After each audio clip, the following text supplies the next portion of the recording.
the field for the coin toss. Today's honorary captains: Kelly Fox, President of the Washington State Council of Firefighters; Bill Hansen, Executive Director of the Washington Council of Police Sheriffs; Staff Sergeant Scott McNabb of the 62nd Airlift Wing, McCord Air Force Base; and Officer Philadelphia, you're the visiting team. Who'll call a toss? This is tails. This is heads. Your choice is? Tails. Tails is the choice. It is tails. You have won the choice. You will receive. Seattle, you will kick. Which way would you like to kick? Will you reverse the field, please? Philadelphia has won the choice and will receive. Good luck, men.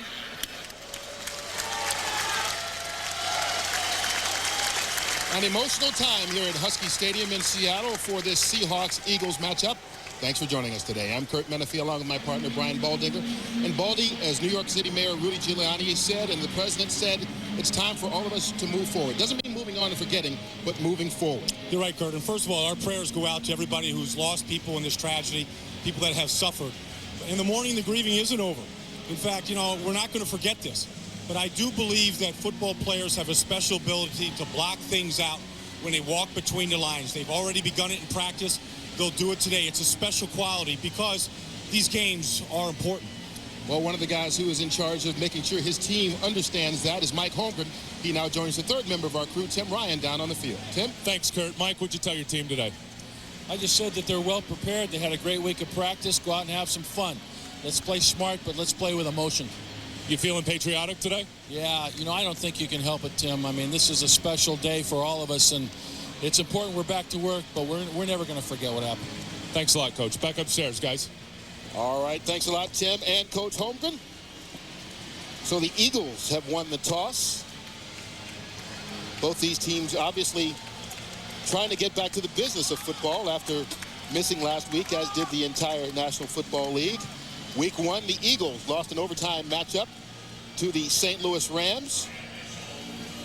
You know, Kurt, there's been counseling going on both sides. I mean, both teams, both Mike Holmgren and Andy Reid brought in preachers this week. They didn't want any players who suffered to keep anything inside. They wanted them to get it out, talk about it, grieve as a unit, and they're more united now.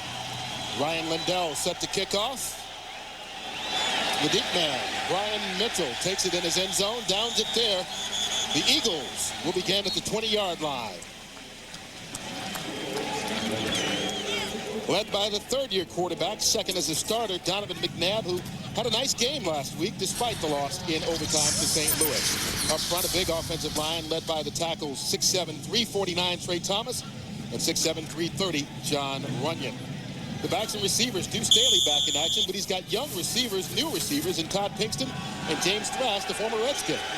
Yeah, and Deuce Staley is still coming back from that L. Frank injury, only 9 yards and 9 carries the first week against the Rams. They're looking to get him unleashed today. They begin from the 20. McNabb to the air. Cecil Martin, the fullback, forced out of bounds, picks up 1 yard before Chad Brown forces him out. The Seahawks, 7 new starters on defense compared to last year, all right up the middle in Randall, the former Viking, and Eaton, the former Patriot, Kirkland, the former Steeler, and in the defensive backfield, the rookie Ken Lucas making his second NFL start, as is Paul Miranda, who's in for the injured Sean Springs. You mentioned the 7 new starters. There's a big one in the middle, Levon Kirkland, over from the Steelers. He gives them a real run-stopping threat in the middle, and they were the worst defense in yards given up last year. He's helped them out. Eagles come out with 2 tight ends. McNabb had the time, but incomplete. Pass intended for one of those tight ends, Chad Lewis. Yeah, and that man, Donovan McNabb, is still the most important player on this entire football team. And he's still the biggest offensive threat. And he has a habit of starting out a little bit slow. I think he needs a long time to warm up. He comes out real early before games to get the arm loosened up, to get lathered up. But he's a young guy that has a lot of adrenaline, and they haven't played in a couple of weeks. It takes him a while to get into a rhythm. And the Eagles losing an offensive lineman in John Welborn, their left guard, limping off. Last week he had to miss some time in the game. Well, he's got the ginger left ankle that he missed in the third play of the game against the Rams. It's been bothering him. Obviously, it's not healthy. It's a high ankle sprain, so Doug Brzezinski is in there at left guard right now. Well, Brzezinski was a starter 2 seasons ago as a rookie coming out of Boston College. He'll get tested by John Randall. First play at left guard, lining right up on his nose. 2 tight ends in on 3rd and long. They need the 30-yard line for the first down. And there's McNabb running. Gets the first down, a stiff arm, and a little bit more before being forced out of bounds by Paul Miranda after a gain of 14. You know, and the biggest concern of Seattle today was the ball in his hands after the play breaks down. The longer he holds on to the ball, the harder for the integrity of the defense to hold up. Everybody's in coverage right now. Big opening in the middle. Those linebackers had dropped out, gives him an opening. He's their biggest weapon on offense. Always dangerous once he gets outside the pocket. First down from the 35. First carry of the game. Deuce Staley doesn't get much, maybe a yard on the play. Levon Kirkland with the tackle. And I mentioned in that first week that Deuce Staley only had 9 carries for 9 yards. And the thing that hurt him in that game against the Rams was quick penetration, where he had to stop and start very quickly. That's what just happened to Seattle. They got into the backfield, played defense on the offensive side of the ball, made him change directions. Welber getting that ankle attended to.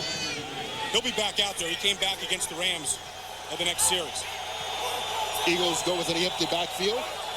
Nate Brown in as the 3rd receiver. A quick pass up top instead to Todd Pinkston. Pinkston finally dragged out by Ken Lucas. Give him 6 yards on the play. You know, Todd Pinkston's in the 2nd year. He's out here all alone. You see the cushion given up by first-year cornerback Kenny Lucas, just a rookie. They're going to pick on Kenny Lucas. They make him cover deep down the field, make him tackle. And anytime they get that cushion, Donovan McNabb has the ability to audible and go right to it. Eagles have to cross the 45-yard line for the first down. Looks like McNabb's changing the play at the line of scrimmage. Quick pass intended for Pinkston and broken up, incomplete. Nice job by Paul Miranda getting a hand in there. Hey, you know, they went to Todd Pinkston on his 3rd down. The problem with throwing the ball to Pinkston in these slant patterns is that he's so skinny. It's difficult for him to get a body in between the cornerback. They say he's 170, but, you know, that may be adding a little on when you see him.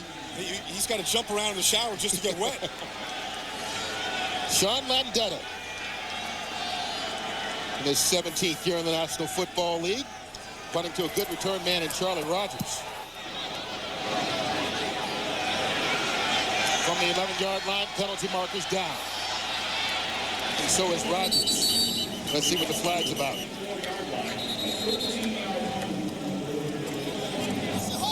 Dick Hancock back as a referee. Talked about football being back. The NFL officials settling their contract with the National Football League and back in action as they celebrate what's officially called Week 2. Well, it was probably the time to get back to. I mean, this is the time to worry about your own economic picture when our country's in this kind of situation. And they're happy to be back. Holding. Receiving team number 19 while the ball was in the air. We will penalize half the distance to the goal line from the spot where possession was changed. First down. Fabian Bones called for the penalty. The Seahawks will get their first chance on offense on a day where everyone thinks it's great to be an American.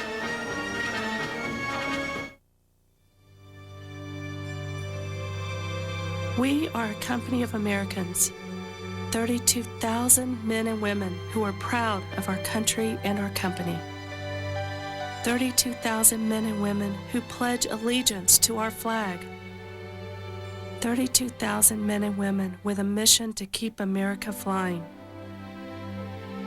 Nothing can keep our country or Southwest Airlines from moving ahead.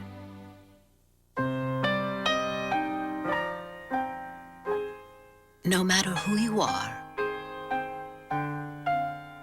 or what you're into, isn't it nice to know you'll be accepted? That's why the Redskins' biggest fans, the Hogettes, make sure to bring their Visa cards to the Forecast Boutique. Visa, the official card of the NFL. Do I look fat in this dress? Yes. Here you go. First, make sure your mirrors are right. Okay. Don't forget this one over here. All right. Okay. Okay, make sure it's in first. Put on the brake. All right. Okay. Okay. Whoa, whoa. Just take your foot. There you go. Hey, we're going over the lawn. That's the driveway. Help protect the ones you value most. Call a State Farm agent today. Fox NFL Sunday is brought to you by Budweiser with the crisp, clean, refreshing taste you'll find in no other beer.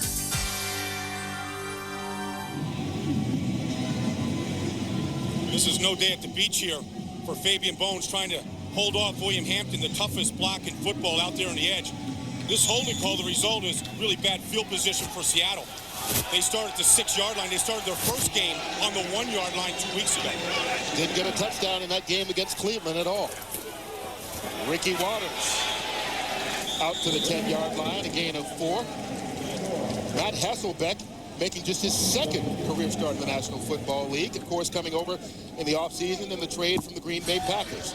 Up front, 3 number 1 picks on the line for the Seahawks. Walter Jones, the rookie Steve Hutchinson, and Chris McIntosh back after having a neck stinger. And the receivers, another number 1 pick, Corin Robinson, and last year's 3rd-round pick, Darrell Jackson, who led all rookie receivers last season in receptions in the NFL. Hasselbeck over the middle, incomplete pass intended for Jackson. The Eagles' front 4, a strong unit. Last year's Defensive Rookie of the Year, Corey Simon, and the Pro Bowler, Hugh Douglas, up front. Another Pro Bowler in the middle is Jeremiah Trotter, and same thing in the defensive backfield with Troy Vincent. Brian Dawkins, a Pro Bowler a couple of seasons ago. Man, I think Dawkins is a real key to that secondary. To me, the best free safety in football. He covers like a corner, he hits like a safety, and he's got the savvy of a long-time Pro Bowl vet. On 2nd down, Hasselbeck. Flush down the pocket. Ricky Waters can't make the one-handed grab. Oh, Ricky Waters had a lot of room to run in front of him. They got exactly what they wanted. And a normal, very sure-handed Ricky Waters just put a glove on this one. This could have been a lot of damage to the Eagles. Right there, it beaten Mike Caldwell into coverage, the weak side linebacker of the Eagles. But Hasselbeck flushed on that, forced to step up, and you see the reaction. Jeff Fiegels, the former Eagle, back to punt. Brian Mitchell, the deep man.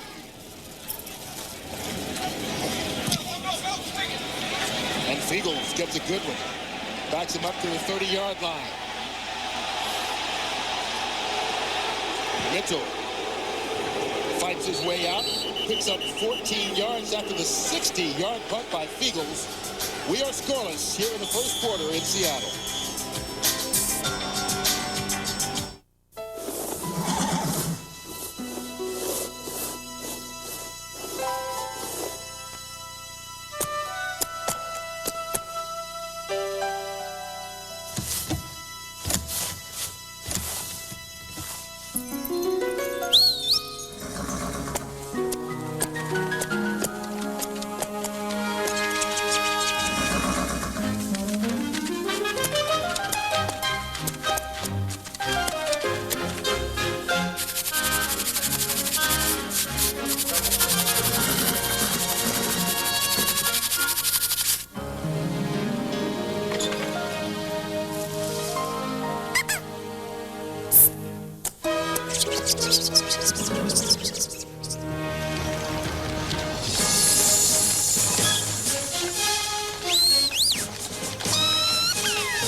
Chili's Big Mouth Burgers. Do whatever it takes to get one. Introducing Chili's Baby Back Ribs. To go. I think it's going to be about a yard short. Bring it up 4th and 1. Get in, get out, get on with your life. I can hear you. The rest of the world hears you. And the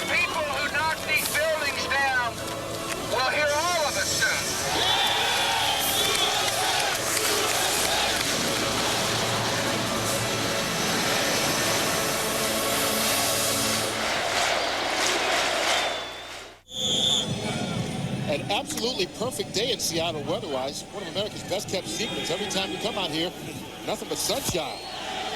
John Wellborn back in at left guard. Play action. Low pass to caught. Chad Lewis spins his way out to the 49-yard line. Our Fox Box will update you here all day on the scores that have finished and those that are still playing. St. Louis out in San Francisco going on right now. The Jets up in New England, also late games this afternoon. How about the Chicago Bears beating Minnesota? Oh, yeah. The upsets keep coming, huh? And the Ravens having trouble this afternoon with Cincinnati. 2nd and 4. McNabb calling the play at the line of scrimmage again. Deuce Staley. Not much running room. Another yard. Staley last week ran the ball 9 times, only picked up 9 yards, and so far today it's 2 carries and 2 yards. The average stays the same, huh? Well, I watched Deuce Staley in practice this week on a couple of occasions, and I know that everybody says that he's healthy. I question it. What I want to see from Deuce is he never had great speed, wasn't a great cutter, but what he had was great leg explosion and ability to break tackles. He was a working man's back, and I want to see him break tackles before I anoint him as being really healthy. They need the 46 for the first. Under pressure. McNabb brought down. No. Spins free from John Randall, and Chad Brown gets him for the sack. Penalty marker down as well.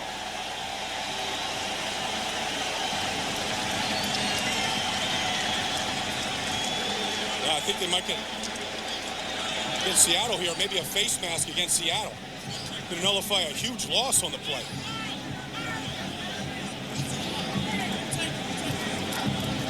Well, they said they wanted to be relentless against him and not let him out of the pocket.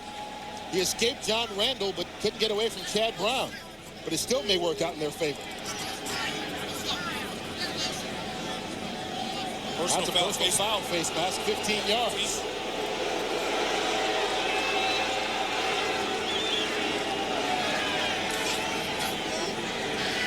Personal foul, face mask.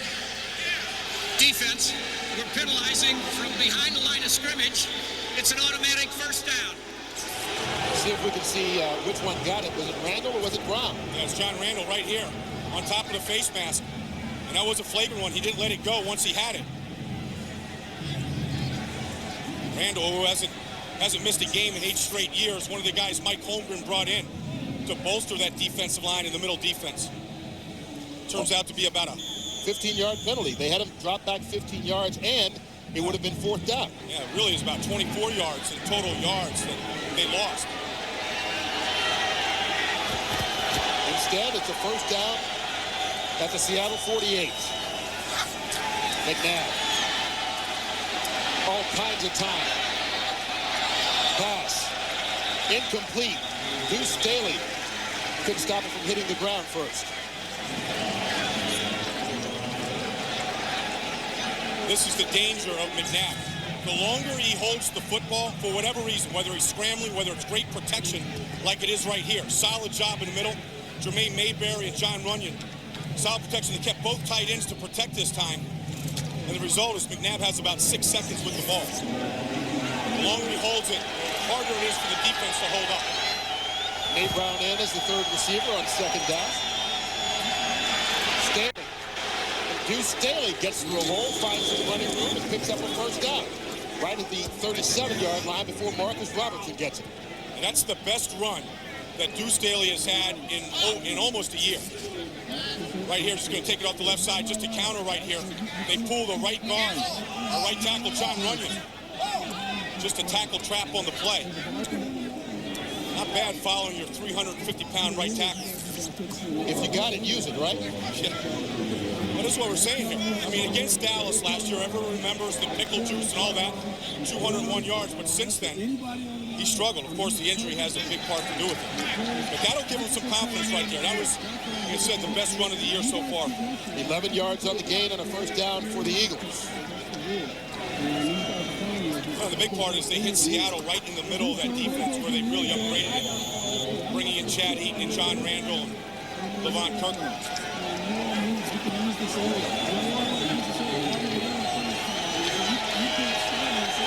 Staley, the deep man in the aisle. Make the handoff to him. McNabb under pressure again. Clean sack this time. Chad Brown. Brown's third sack of the season. 2 in the opener against Cleveland and 1 today. And I think the biggest benefactor of those new veteran guys that Seattle's brought in is Chad Brown, because now he's rushing the passer out here on the edge, working on Trey Thomas. He keeps Donovan McNabb in front of him the whole time, but he's relentless on it. Really, the pressure of John Randall in the middle forced McNabb to step up, and he never felt Chad Brown off the edge. Well, Seattle's all messed up. Lamar King out here was going out to cover a wide receiver. Well, he saw Chad Lewis, the tight end, go out and decided to follow him. He wasn't sure. Not the right move, big fella. Get back inside, Lamar. While they take a timeout, we will too. Still no score. Halfway through the first period, week 2 of the National Football League back in action. How'd this happen? I said I wanted to go hiking tomorrow, not bring home sorrow. Hey. It's not even close. I heard what I heard. Do you have a cellular phone? Yeah. It's the static. Here. Sprint PCS built the only all-digital, all-PCS nationwide network, so all your calls will be clear. Thanks. Sir, ma'am, Charlie. Mama, escuche. 2,500 minutes for $39.99 from Sprint PCS. You make it fun. You make it good. You make it one big neighborhood. You make it all just go together. Dr. Pepper, you make the world taste better. Dr. Pepper makes the world taste better. You make the world taste better. Now we y'all, Dr. Pepper, you make the world taste better. Yeah, come on. Pep Boys salutes the spirit of America. For over 80 years, we've been proud to be a part of that spirit. Proud to have helped keep America moving. Now more than ever, you can count on us to keep you moving and help keep America's spirit strong. He's handsome. He's wealthy. He's a European prince. And he's coming to America to find the woman of his dreams. I'm very, very nervous. Dozens of women will compete, but how far will some go for a chance to become royalty? I feel like I'm in a fairy tale. Who Wants to Be a Princess? An all-new special at 8/7 Central tomorrow on Fox. Pack your bags for the Love Cruise, a romantic competition like no other. I can't stand people like you. Setting sail in 2 days on Fox. That's how the folks from the Love Cruise get here to the stadium. It's the best kept secret in the NFL. What a way to come to a game on Lake Washington. Get out of the house for a while. That's Chad Lewis, the tight end, moving back inside on 2nd and long. McNabb flushed out again, but gets it off to Deuce Staley, and Staley picks up 2 yards on the play. Ball was out there too, Kurt, but it looked like he was down. Yeah, he was down, the signal.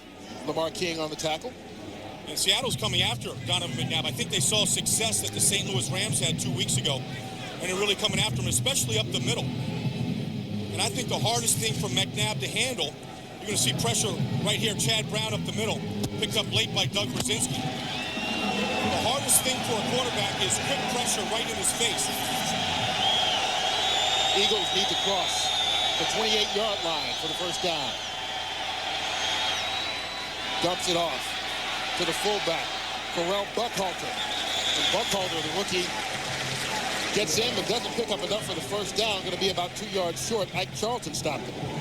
Pharrell Buckhalter is the backup for Deuce Staley, his first action in the NFL. Touch the football. Yeah, first touch. 4th-round pick out of Nebraska, and I think it was a good 4th-round pick. I think he's going to give him something there in the backup tailback position. So David Akers going to attempt the field goal. This will be from 48 yards away.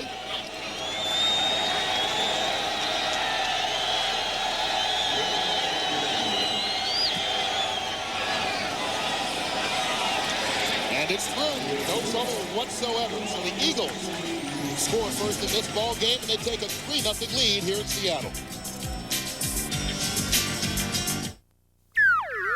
Test your market IQ.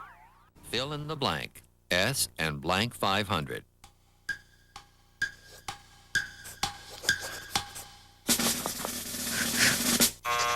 Time's up. If you said the letter P, you're savvy enough to invest in Spiders. Spiders work like an S&P 500 index fund and trade just like stocks, with very low fees and taxes. How smart is that? Call 1-800-THE-AMEX. Okay, Mr. Manning, your DirecTV system's all hooked up. Suppose you'll be wanting NFL Sunday Ticket. What? You think all I care about is football? Well, no. Hey, I'm into other things. Foreign films, cooking shows. Right. So you want that football thing? Oh, yeah. Okay. NFL Sunday Ticket. Up to 13 regular season games every Sunday, and it's not on cable. Now get our best programming package free for 4 months, plus free installation. Bruschetta?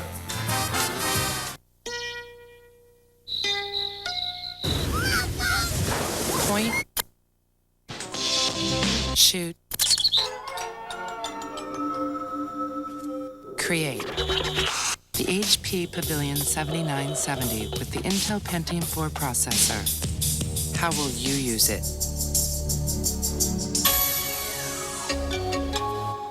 Save up to $250 by mail on the HP Digital Photography Studio. Fox NFL Sunday is brought to you by Spiders, listed on the American Stock Exchange. By the HP PhotoSmart digital camera. How will you use it? By State Farm Insurance. Like a good neighbor, State Farm is there. And by DirecTV, the #1 satellite entertainment provider. You know, Baldy, they got those hogs all over. I thought we were in Washington with the old Redskins line for a while. I like the fact that, you see those pigs all over the place. Reminds me of some offensive linemen I know. David Akers to Charlie Rogers from the 5. Can't escape. Barry Gardner brings him down, only 6 yards on the return.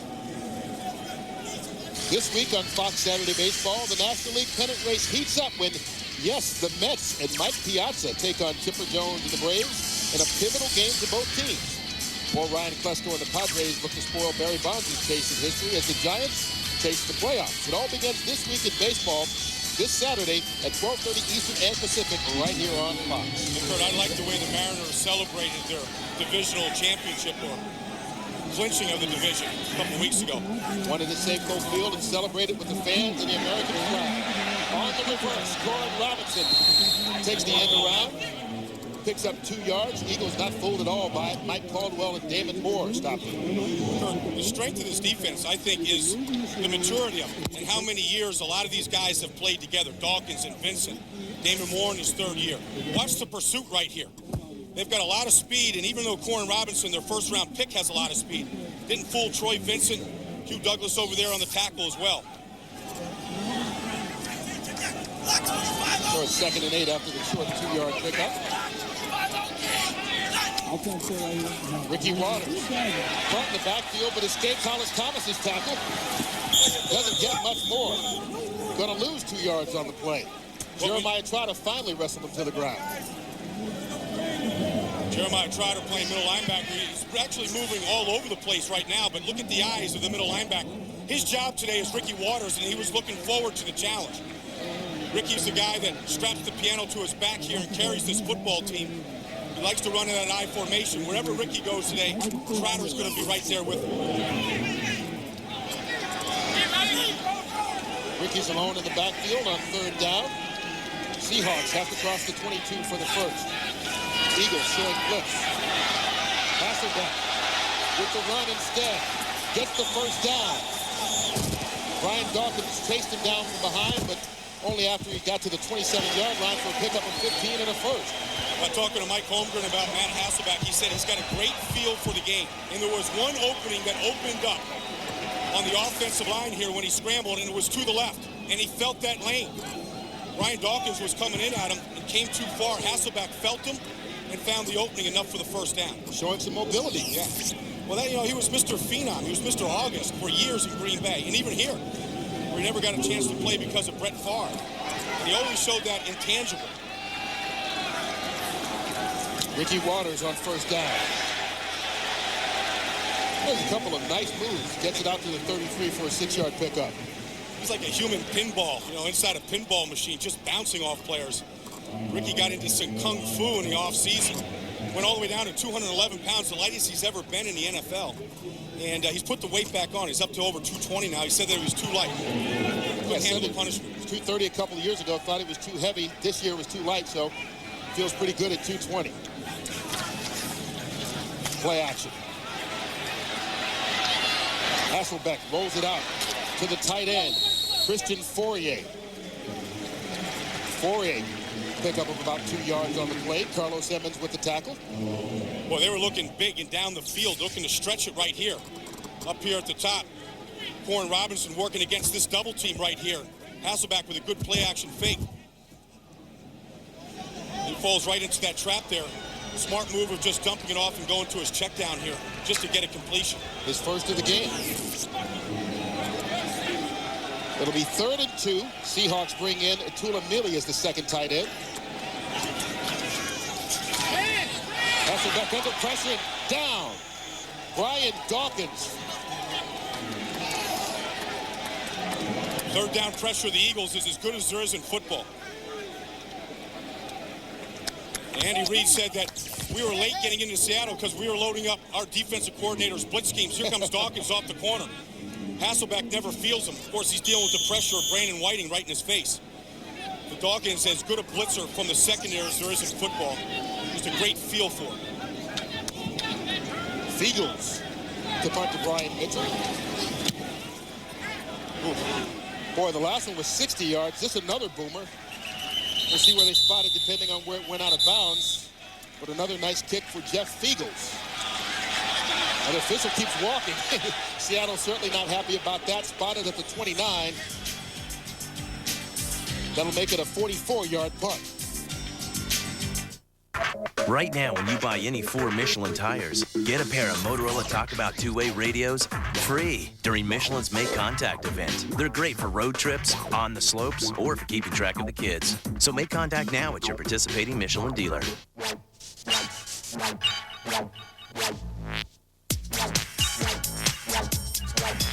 Once again, Michelin has earned the J.D. Power and Associates Awards for customer satisfaction in tires. Now that's cause for celebration.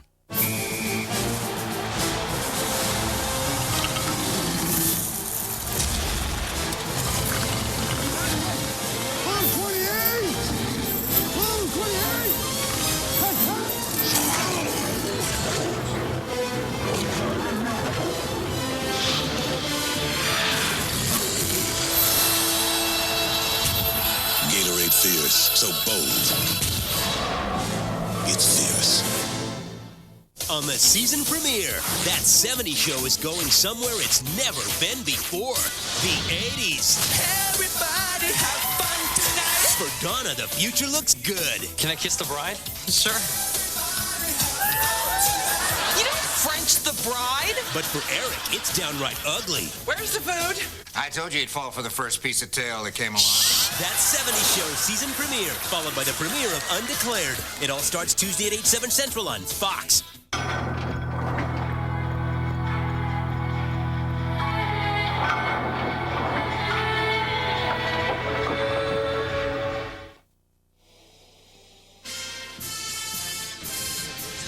Think it's up positive. So stay positive. Prayers are what you guys. You guys are soldiers. And that's gonna be hard to concentrate today, but hopefully this will help lessen it a little bit. We're not saying football is this deep thing, but we entertain people on Sundays for a few hours. And I'm gonna go out there and I'm gonna do my best. We're gonna make it through this, and we're gonna be a stronger country because of this. Both teams certainly hoping they could bring smiles to America for just a couple of hours. First down from the 29. Cecil Martin.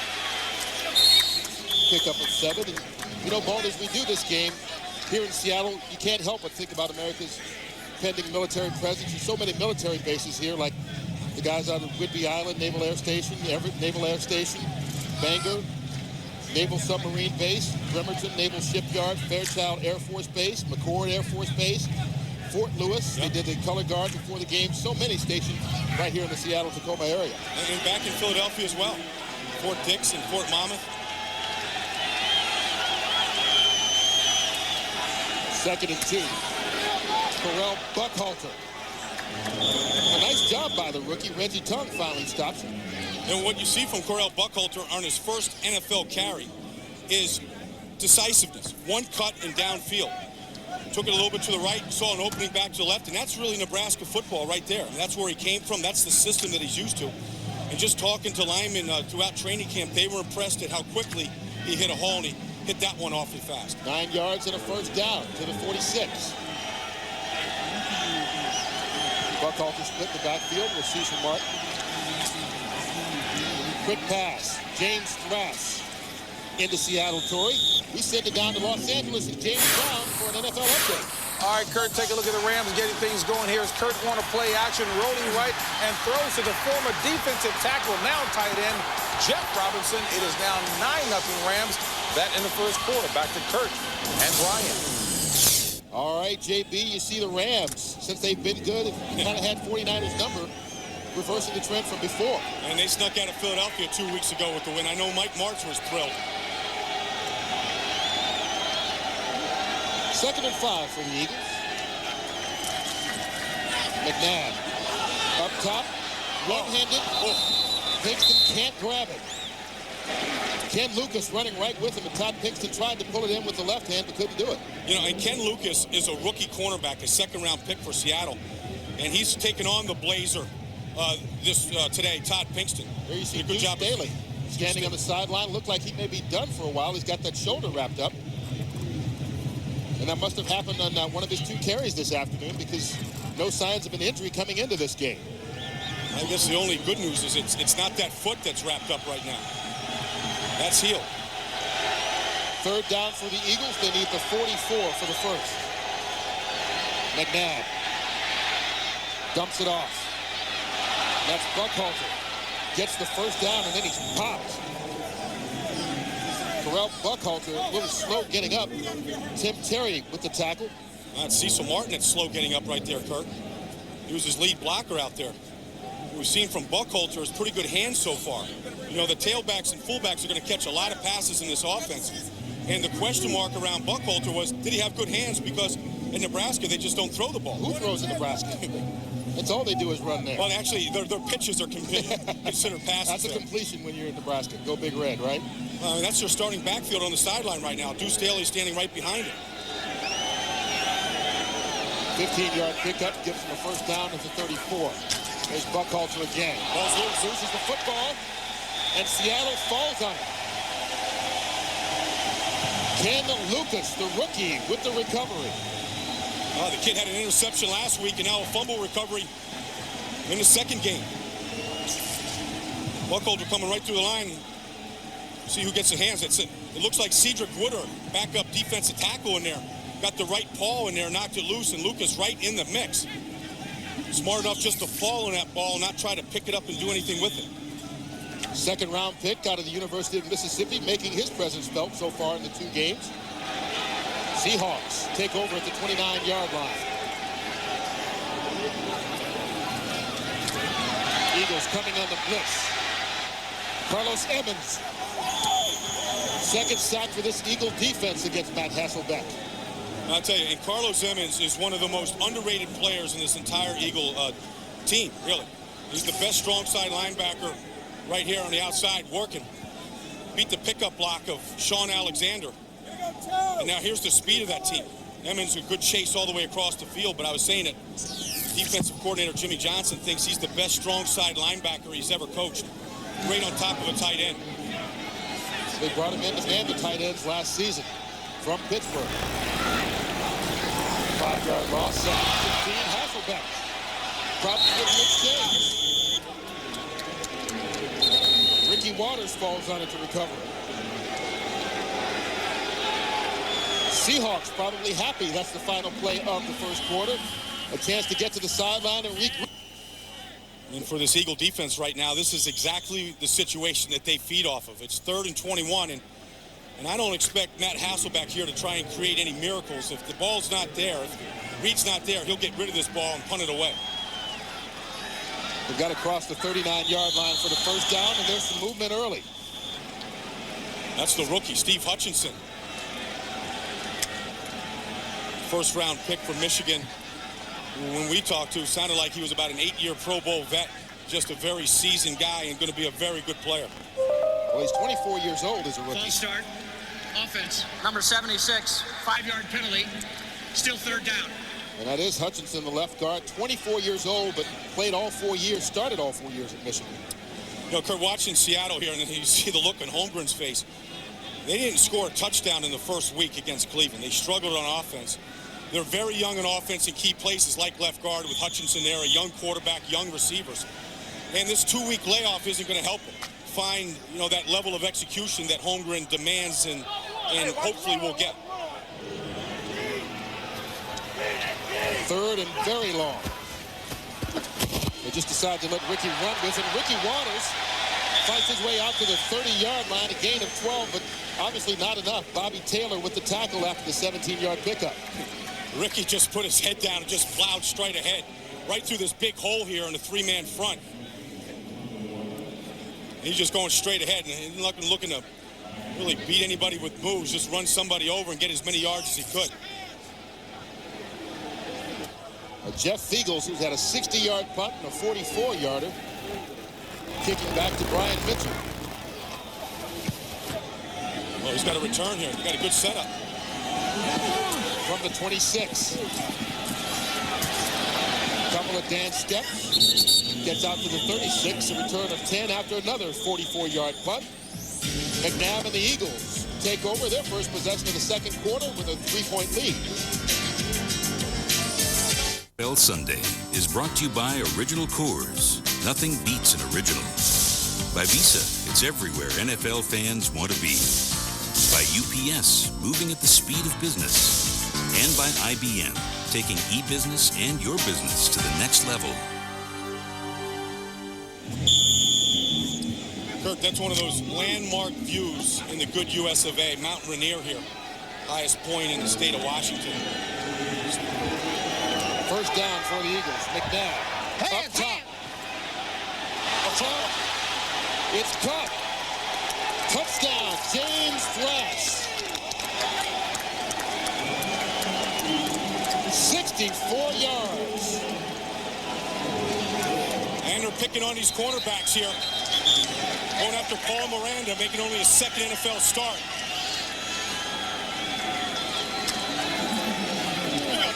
And that was a bullet down the field from McNabb. James Thrash, who only caught one pass in his debut for the Eagles in week 1, was open a lot of times. They just didn't find him. Connected there, working on Paul Miranda. They found him that time, big time. David Akers on for the extra point. Penalties before the play. Thrash coming over from the Washington Redskins. Had a breakout season last year and was a free agent this offseason. Offense, number 73. 5-yard penalty. Still a try. That's on Jim Pine.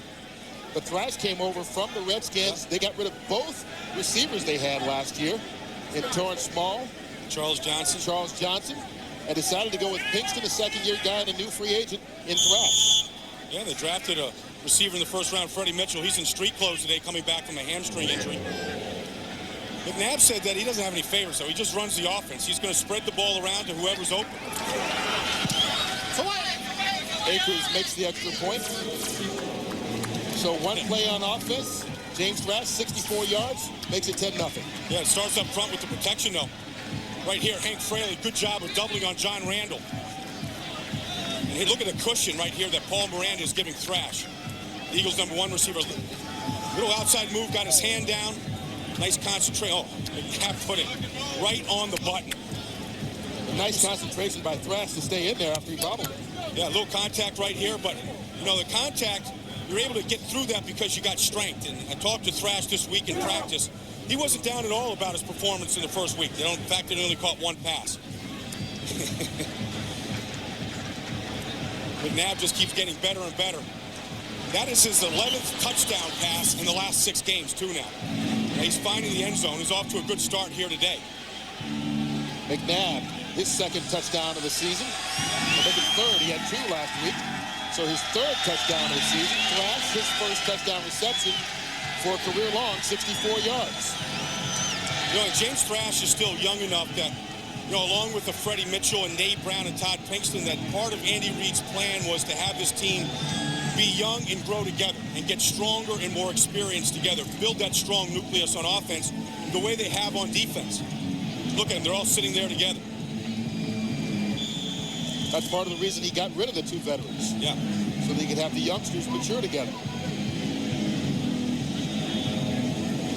David Akers set to kick it off to Charlie Rogers. Rogers gonna just down it in the end zone. Hey, next week, Fox NFL Sunday begins with America's #1 pregame show as JB, Terry, Howie, and Chris get you ready for kickoff.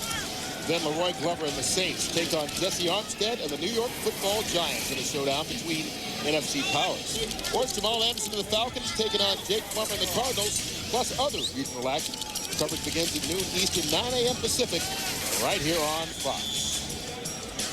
You know, Seattle's game plan today, they wanted to take the air out of the ball and really run Ricky Waters and control the line of scrimmage.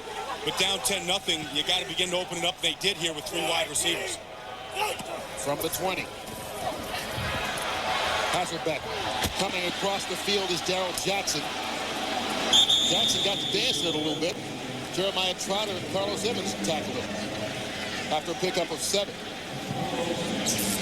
Well, you're going to see Matt Hasselbeck here. Stay in there, hang in there, make the read, make the throw, but not without getting a hit this time on his backside. That time, Mike Caldwell on top of him. Those hits begin to add up. Last week against the Rams, the Eagles hit Kurt Warner 18 times. I wasn't really sure how he was left standing at the end of that game. Seattle having trouble passing the ball this afternoon. Eagles coming on the blitz again. Sean Alexander. Needed to cross the 30 for the first down, and looks like he did. Out to the 31, maybe even the 32. Well, we said that the Eagles' offense is young. The Seattle's offense is even younger.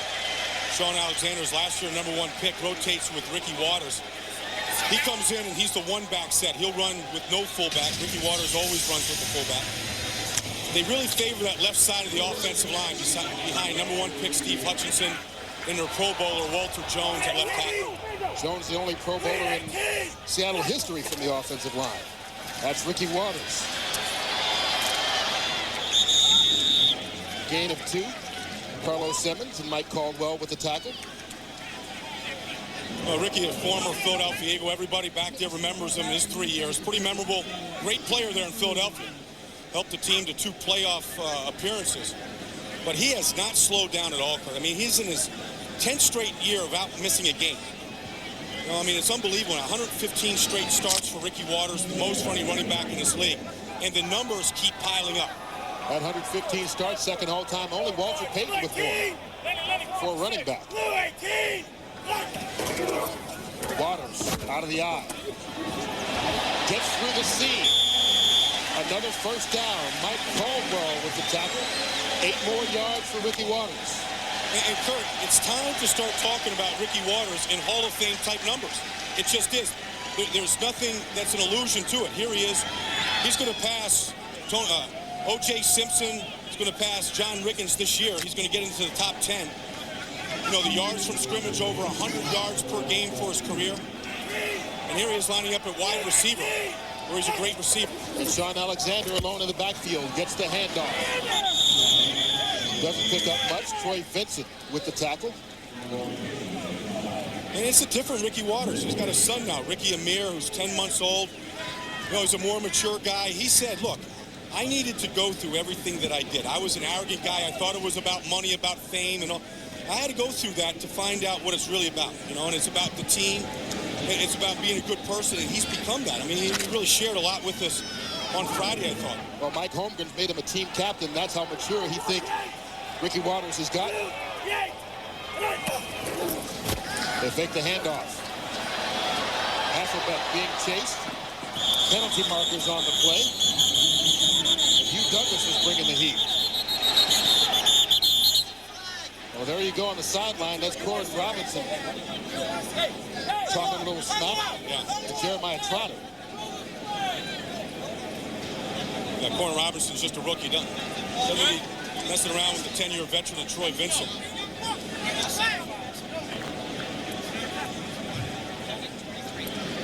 holding defense number 23. Ineligible downfield. Number 76. Penalties are offset. Replay, second down. So Troy Vincent called for holding, and Steve Hutchinson downfield too early. You know what that's called on the playground, Baldy? That's called a do-over. Yeah. The penalties just cancel themselves out. So it'll still be 2nd and 10. And they tried to run a screen that time. Ricky Waters tripped up at the line of scrimmage. He was knocked down, and there's no place for Hasselbeck to go with the ball. You play a lot of football on the playground, Coach? That's the only place I got to play. We argue too much to do do-overs. Seattle trying to get back to 0 in the passing department. On the end around again, Corbin Robinson. And the Eagles won't be fooled again. Carlos Emmons stopped it. What they're trying to do is slow down the pursuit of the Eagles. That's the second reverse they've run. Normally, most teams might try it once in a game, but they want to keep the Eagles honest on the backside, and they've shown that they're playing disciplined defense. Like I said, Carlos Emmons is so underrated on this team. He makes everybody else around him better. Well, this is a big third down play right at the 49-yard line. They need 4 yards for the first. And the Eagles will give you a lot of looks. You're seeing movement here, rotation here. Hasselbeck rolling out. Completes it to Bobby Ingram. Ingram, the former Chicago Bear, getting the first down into Eagle territory. They'll spot it at the 32 for a pickup of 19.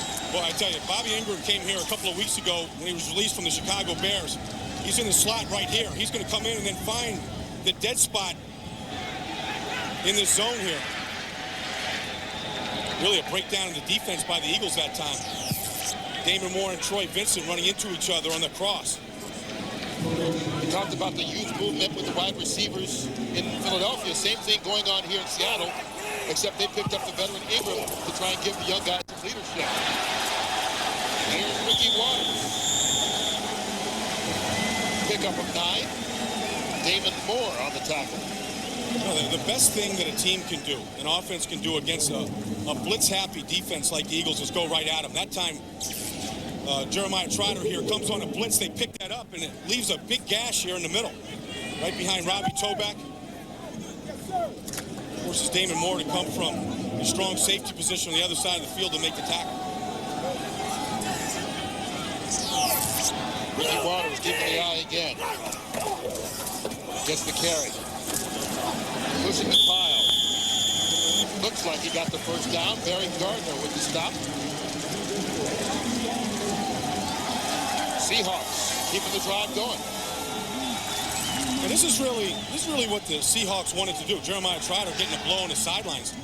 And this is what Seahawks wanted. They wanted the Eagles to tire out, to fatigue. You've gone 2 weeks without playing a football game, and control it with Ricky Waters and that offensive line.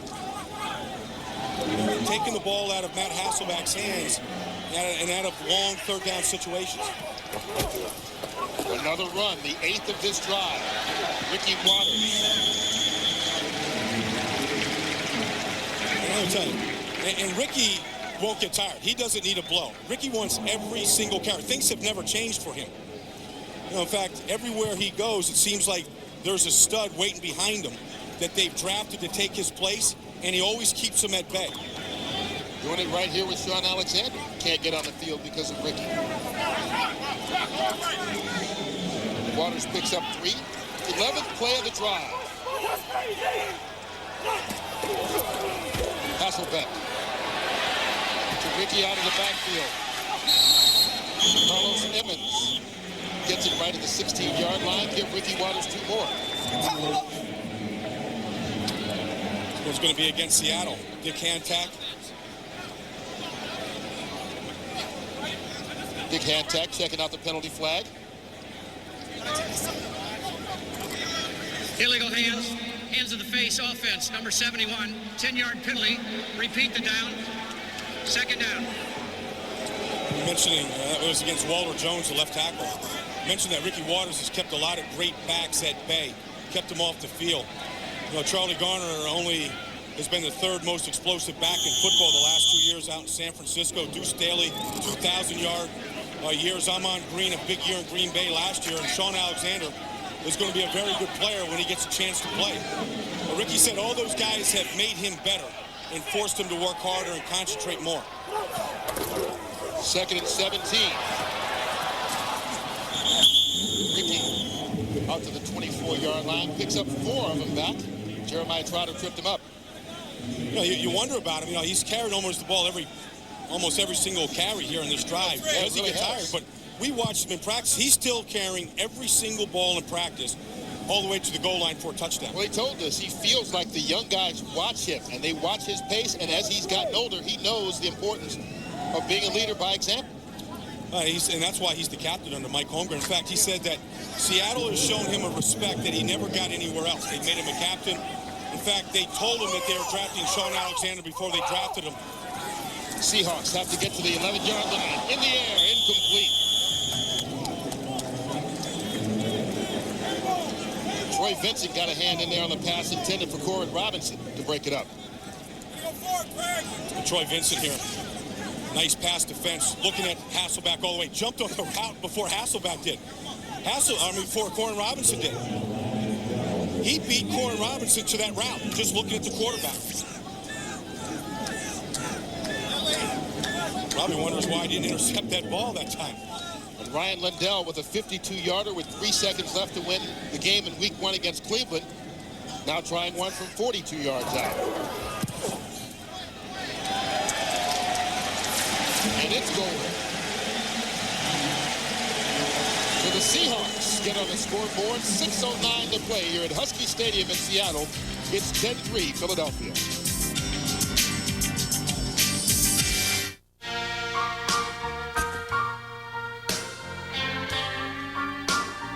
It's not for sale. No. Some things are just too good to let go of. That's why there's Valvoline Max Life, the first motor oil formulated for higher mileage engines. Max Life conditions use seals to help prevent leaks and helps you hold on to your car for a long, long time. Don't even think about it. Valvoline Max Life. And for a simple way to keep your tires looking great, use Eagle One Wet Tire Shine. It's Applebee's Fiesta del Grill. Make your taste buds dance with tangy tequila lime chicken. Or for a limited time, the sizzling Southwest steak skillet. Only at Applebee's. In the neighborhood. Who's grilling America's favorite sirloin steaks? Well, sink your teeth into our perfectly seasoned house sirloin and you'll know. It's got to be Applebee's. Eating good, eating good. Introducing the best damn sports show, period. Comedy. My answer is yes, and Crux fact. Commentary. If it wasn't for him, baseball would be in the toilet right now. Updated scores and highlights. Lisa Guerrero is hot. The show that takes you places no other dares to go. Join Chris Rose, Tom Arnold, and a bunch of opinionated ex-jocks. What more could you want from a sports show? I think Porky Pig would agree. The best damn sports show, period. Premieres tomorrow at 7:30 and 11:30. We have 5,000 missing, more than 5,000 missing. But think of the number of people that they saved. These men and women who were rescue workers saved maybe 25,000 lives. There are 25,000 people walking around New York City and elsewhere today that might very well not be walking around there if those men and women didn't give up their lives.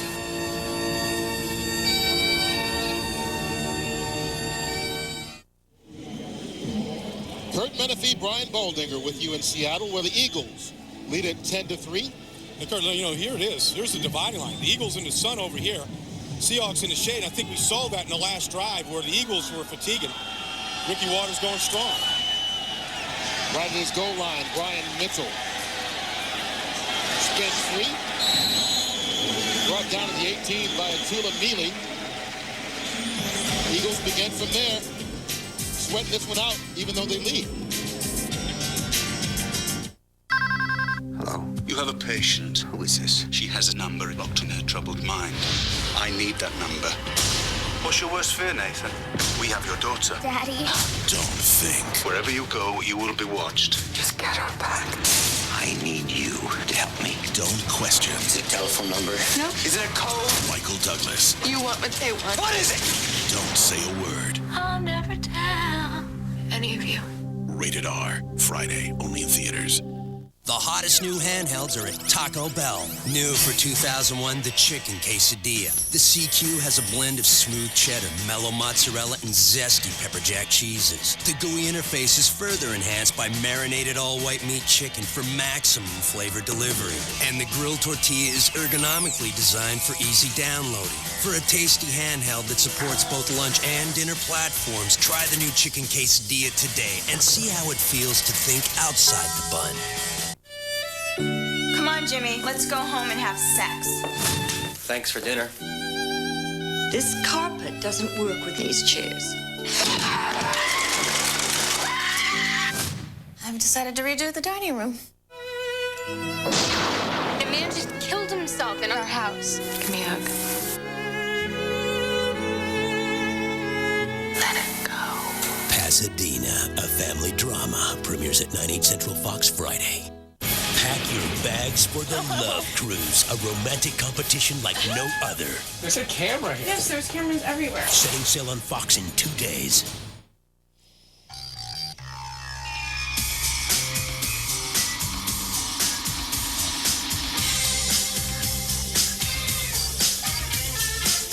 And right now, the race is only for history. Barry Bonds has hit 2 homers this afternoon against San Diego. Still playing the game. 66 on the season.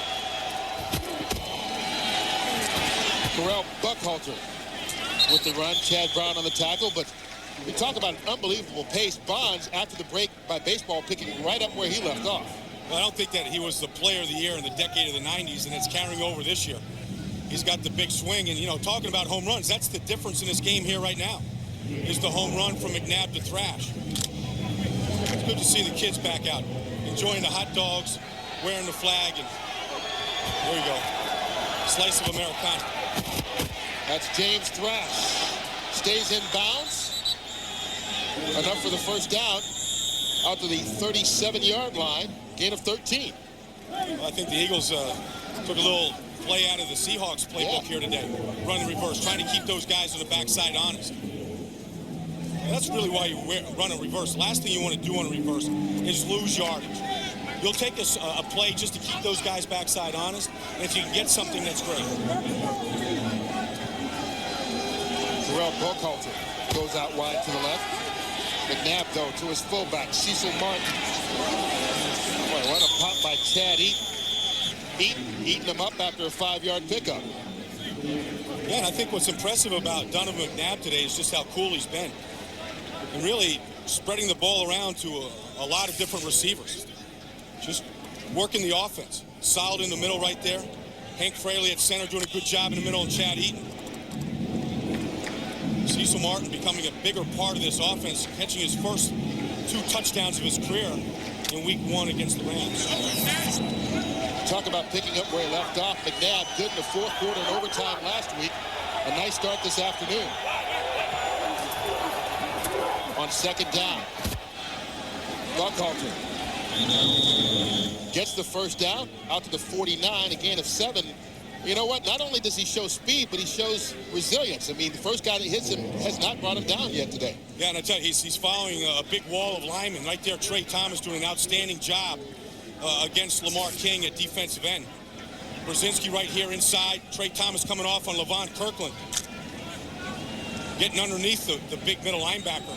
That's what I mean about Buckhalter here. Very sure about his reads and where he's going with the football. He's got a little pop to him after he makes contact, too. He takes a breather. Brian Mitchell comes in at running back. McNabb to the air. And intended for his tight end and almost picked off by Levon Kirkland. That's one of the matchups the Eagles wanted to get today, was to get Chad Lewis on Levon Kirkland. Kirkland looks like he's a defensive tackle playing middle linebacker. Yeah, he does. And he is a thick guy. And they thought Chad Lewis right here, he's going to be working. Levon Kirkland, 99, is going to pick him up. Here it is. But Kirkland, nice job. He didn't get his hands on a whole lot of footballs. We talked about Ricky's durability. Kirkland has not missed a start since his rookie year in 92. Brian Mitchell getting a little action. Crosses midfield out to the 48-yard line, a gain of 4. Lamar King tripped him up. Yeah, big Levon, he said, we talked to him on Friday. He said he had to get back and the old man needed to get his rest, but, you know, he came in with the black and gold. He came in with the Steelers. Him and Chad Brown were rookies together. Now they're united here in Seattle. And there's something about being a rookie, you know, with your other rookie teammates coming in together. You never lose that bond. And those two guys on the field today, it's a special feeling for them. On third down, Eagles need the 41 of Seattle. McNabb, Brian Mitchell. First down, Eagles and more. Mitchell forced out at the 23-yard line by Marcus Robertson, but only after he picked up 26. Boy, McNabb is sharp today. He's seeing the whole field. He wanted to go down the field, and there was great coverage down the field. Of course, he has good protection here as well. Trey Thomas working on Chad Brown, their best pass rusher. Locks him up real well. McNabb in the pocket, cool, finds the only open receiver there all the way to the sidelines.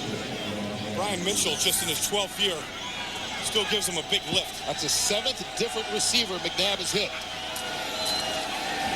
Up top. Beautiful. Nice catch, James Thrash, touchdown, Philadelphia Eagles. Ken Lucas, the cornerback, never saw the ball. Well, he beat Paul Miranda in his second start for a 64-yarder. This time beats Ken Lucas in his second start for a 23-yard score. So what is that, 2 catches for Thrash and 2 touchdowns, Kurt? But not a bad average, huh? Yeah. Makes up for 1 for 11 last week, doesn't it? Well, those cornerbacks are going to get picked on until they show that they can stop them. You know, they're missing their 2 starters in Ike Charlton and Sean Springs, both out with injuries. Akers on for the extra point. And just like that, another McNabb to Thrash score, and the Eagles take the lead 17-3.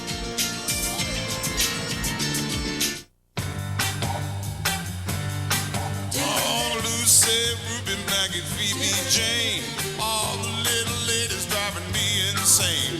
Got me on a leash, Mary Lou and Elaine, pulling me around like a ball and chain. Dr. Pepper, you make the world taste better. Dr. Pepper, you make the world taste better. Pep Boys salutes the spirit of America. For over 80 years, we've been proud to be a part of that spirit. Proud to have helped keep America moving. Now more than ever, you can count on us to keep you moving and help keep America's spirit strong. This Tuesday, Fox presents a brutally honest look at college. In case you need me, I'll be sleeping on that disgusting-ass little couch right there that Ron puked on the other night. Thanks. Those magical years when your mind is overloaded. Your body is overstimulated. We can't do this. I'll go fast like a man. Just give it. No, wait. And your parents are definitely overpaying. The keg we got to return by 6, but the beer in the keg is all ours, baby. Time magazine says, hail undeclared. It's gut-busting. This beer tastes good. That's probably because you got some leftover pulp. Yeah. Undeclared. Series premiere, 8:30, 7:30 Central, Fox Tuesday. She was engineered by science to be human perfection, but she's about to face science's newest creations. Not perfect and definitely not human. Dark Angel premieres Friday at 8, 7 Central on Fox. Now, this is what happened here on the play. Thrash working on Kenny Lucas on the right-hand side. Watch how quickly McNabb gets rid of this football. Well, Thrash looks frozen. I think but believe it's out of sync. It was, out of sync. Perfect throw and catch. Charlie Rogers just takes it in the end zone, but the point was well taken, 23 yards. James Thrash with his second touchdown reception of the day. Thrash last year as a Redskin had the 50 catches, but only had 2 touchdowns all season, so in one game, he's equaled that total. Well, I'm talking to Jeff George last year. He thought James Thrash was his best receiver.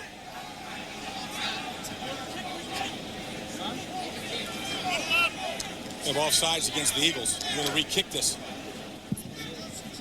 Offside on a kickoff. Number 43, 5-yard penalty. Re-kick. Damon Moore, a little jumpy. They don't see that very much. They enforced it last year, the offsides from the kickoff, that no part of the body could be over the line when he kicked the ball. Go ahead, Justin Timberlake, be in sync. Well, let's try to get in sync here this time. Here we go. Kenny Lucas tries to press Thrash there at the line, never gets his hands on him. Boy, by the time he looked up, the ball was already in Thrash's hands.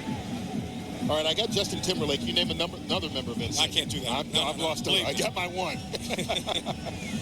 I have purchased none of those albums. I know they've sold like billions. Well, you can tell how old you are right there. You said albums. Yeah, see? You got the reel-to-reel going in the backyard, too?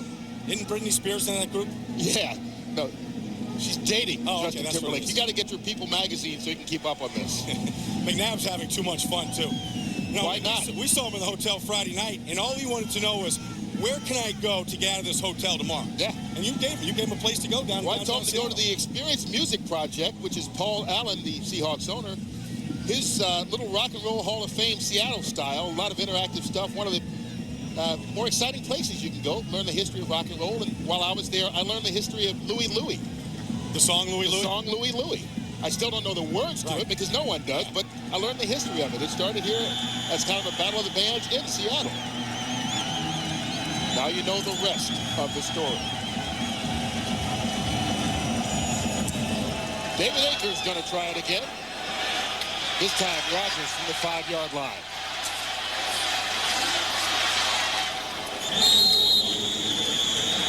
And that's going to take us to the 2-minute warning.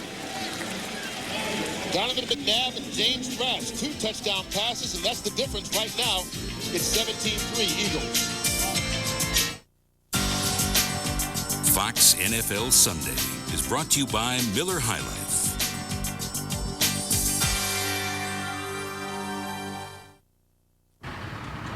Leather seats, automatic transmission. Nowadays, you'll hear people call this a truck. Well, a man knows a station wagon when he sees one. This car will only see off-road action if the driver backs over a flower bed.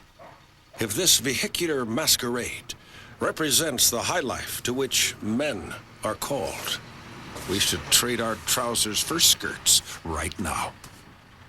You are no longer soldiers. They are sons. The man gets off on our misery. Fathers. You're a great man. I'm sorry about what has happened. They cannot take away from us who we are. Brothers. Why do you think I should help you? With one man to lead them. The only thing that matters here is what we are now and what we do now. And one last chance for honor. Robert Redford, James Gandolfini, The Last Castle. Rated R. Coming soon. Fox Tuesday, 16 sexy singles journey to paradise for a romantic competition like no other. I want to come away with a boyfriend. With a cash prize to win. The object of the game is to be the last couple standing. And everything to lose. I just kissed you guys. If you're not playing it, then you're being played. You've hurt people maliciously. It's television's newest real-life soap opera. If I want to give feelings to someone, back off. You want to make me? Love Cruise, The Maiden Voyage, premiering at 9/8 Central Tuesday on Fox. That's the Eagles' Ike Reese, their best special teams player on that last kickoff coverage. He pulled up on a hamstring. You're going to see him down here in a dead sprint. Just grab the back of it. Pulled him up. You hope that you pull up before the thing really gets ripped apart, because it can be a long recovery if you did. 1:57 to go in the first half, starting from the 28. Hasselbeck, incomplete. Couldn't connect with Ricky Waters. Coming up on the Visa halftime report, JB, Terry, Howie, and Chris will have scores and highlights from around the league, and the Fox Sports Ticker will keep you updated with up-to-the-second stats, all coming up on the Visa halftime report. Well, some pretty good games there to get things kicked off here as we resume the season, and the patriotism is everywhere. You know, I've been listening to the national anthem all my life, but it had new meaning today. No question about it. Max Strong alone in the backfield. Hasselbeck just throws that away, incomplete. And Matt Hasselbeck hearing his first boos in Seattle. Well, he was being pressured by Brian Dawkins. That was an intentional throwaway. Yeah. Well, we said that, you know, he probably wouldn't have a good percentage today, passing percentage, because he's been instructed, throw the ball away, don't take a bad play, don't feed into this Eagles frenzy of forcing these turnovers. And so there he's doing exactly what his coach told him, throw the ball away. Instead, it doesn't matter to the fans, I guess. But, you know, McNabb's in his third year in this offense, and Hasselbeck is playing his second game. Hasselbeck has to get him to the 38-yard line for the first. Going to run it. Plenty of running room. Dive there for the first down. I saw him working in practice yesterday, Kurt, on the 2-minute drill. And he was pretty efficient. In fact, Mike Holmgren said that he models his team after his years in San Francisco, where he'd run a 2-minute drill, the ball would never touch the ground. So the Eagles call the timeout, actually. At least that's the way Dick Hantak signals. There's Ike Reese going to go to the locker room early to get that hamstring worked on. Well, the first practice after they decided not to play the games last week in Philadelphia was the Eagles had a conditioning practice. They wanted to try to keep these guys in shape, keep those hamstrings strong, and keep the conditioning up. So that's what they did on that Friday after they announced the cancellation of last week's games. Look at those numbers for Hasselbeck.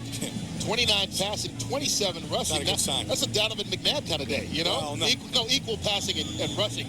Maybe not that low, but that's not what they signed Hasselbeck for $24 million to do. He is still young, but they certainly like to see a lot more completed through the air. First down from the 40.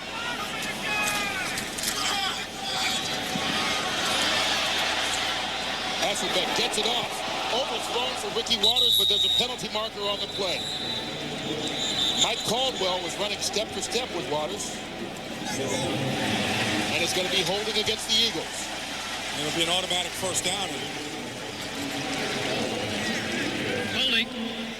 Defense number 31. 5-yard penalty. First down. It's called on Al Harris. Well, Ricky got down the field against Al Harris, but watch him right here help out Walter Jones on Hugh Douglas here. Watch him drop off the shoulder right here. Boom. Then he gets into his route. You saw the hold was called on Harris against Corin Robinson, trying to come across the middle. And here's Corin. And it looked like he just beat him up there inside the 5 yards. That was 2 points for a takedown. Hasselbeck rolling out. Getting chase. There's another one of those intentional incompletions to Brian Dawkins right behind him. Yeah, the last thing you want to do in this drill is take a loss of yardage right here. So throw the ball away, go to second down. It seems like Dawkins has rushed the passer more today than he has covered. Yeah, it really does. But of course, when your quarterback has run for about as many yards as he's passed for, why not? But the Eagles give you so much defensively. They give you a lot of different looks. They're a very good blitzing team, and they're constantly moving right up until the snap.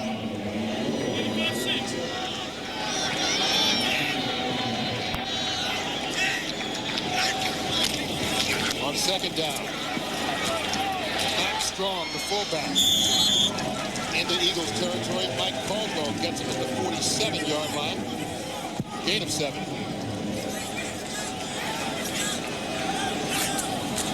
Clock down to the 1-minute mark. Christian Fourier makes the catch and loses the football. That's a catch and a fumble, Kurt. And the Eagles have recovered. Damon Moore. The strong safety fell right on top of it. That ball hit Fourier in the hand. Took a couple of steps and dropped it. And Damon Moore, who's become a real student of the game, got an interception the first week. Fumble recovery here to kill this drive by Seattle. Just aggressive and getting to the football. Here's Fourier right here. That ball's put away, and it's stripped there that time by Bobby Taylor right there with the strip. Watch Bobby Taylor's left hand right here. Boom, right on top of that football, knocked it loose. Aggressive play by Taylor. Instead of the Seahawks marching, the Eagles take over at the 36-yard line with 2 timeouts to go. 51 seconds in the first half. McNabb gets it off. Brian Mitchell gets it out of bounds. Well, you're seeing a real Damon Moore there. Becoming a real factor at the safety position for the Eagles. The 3rd year out of Ohio State. Yeah, it's good to see football players smiling, you know, trying to put this behind him here while the game is going on. And I thought they would. I thought they'd do a good job of coming out here and concentrating on the action. Mitchell picked up 3 yards. McNabb, pump fakes. Can't find a receiver, and he goes down. Levon Kirkland, the first guy to get him. Third sack of the day for the Seahawks defense. And for McNabb, he just tried to do too much with the ball that time. Just tried to hang on to it. You can see him. Here's Levon Kirkland, not a big rusher in this defense. Never quit on the play. Him and Randall at the same time sandwiched him. But I'll tell you what happened there, Kurt, was that was supposed to be a 3-step drop and throw, and the lineman was setting short. And he held on to that ball, I think, too long. Seahawks stopped the clock with 41 seconds to play. On a third long situation for Philadelphia. So obviously Seattle hoping they get one more opportunity if they can stop them here to get the ball back. Hollis Thomas, smile, you're on candid camera.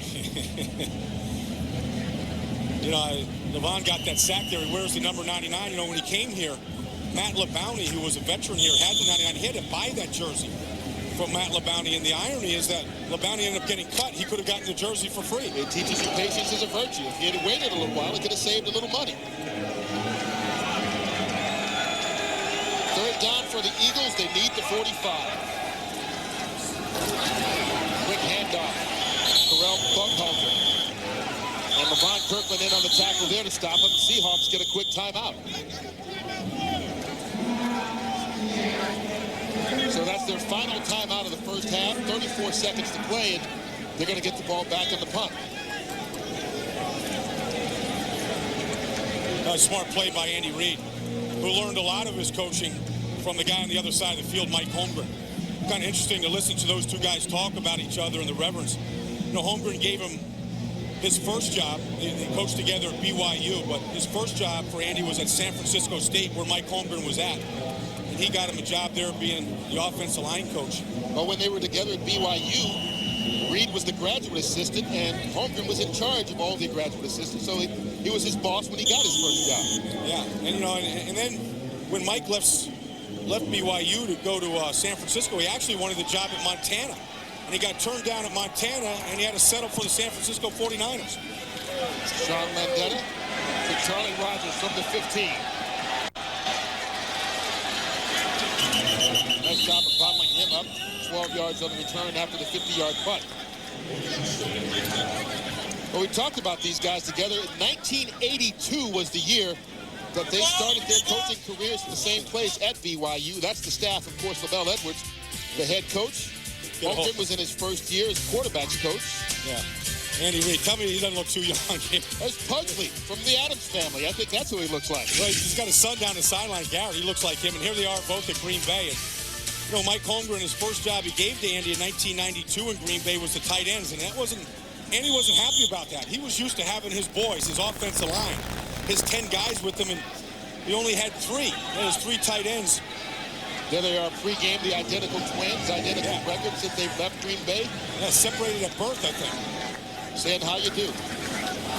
Seahawks taking over from the 28-yard line, and that was trouble right away. You know, when you're in your second start in a new offense, in a new team, sometimes it gets ugly before it's pretty. And I think Holmgren and the Seahawks, with 18 seconds left and no more timeouts, may be better served to just let that clock run out. You know, there's a lot of youth in this offense, Kurt. You know, they didn't score a touchdown against Cleveland in their first win, 3 field goals. They've got a field goal here today, but you got a rookie at left guard. You got a rookie at wide receiver. You got a second-year player at wide receiver, Darrell Jackson. And then a quarterback making his second NFL start. It takes time. Well, the Bluebirds certainly not shy, as they're not happy with Seattle struggling on offense once again. Last week, only made it into the red zone 1 time. So far today, have not even gotten close to a touchdown. Donovan McNabb has been strong with 2 touchdown passes to James Fass. The Eagles lead at 17-3 at the break. Visa halftime report is next after this message in a word. Emotionally was when he found out he was going to be going to the Pro Bowl last year. Looked down and cried.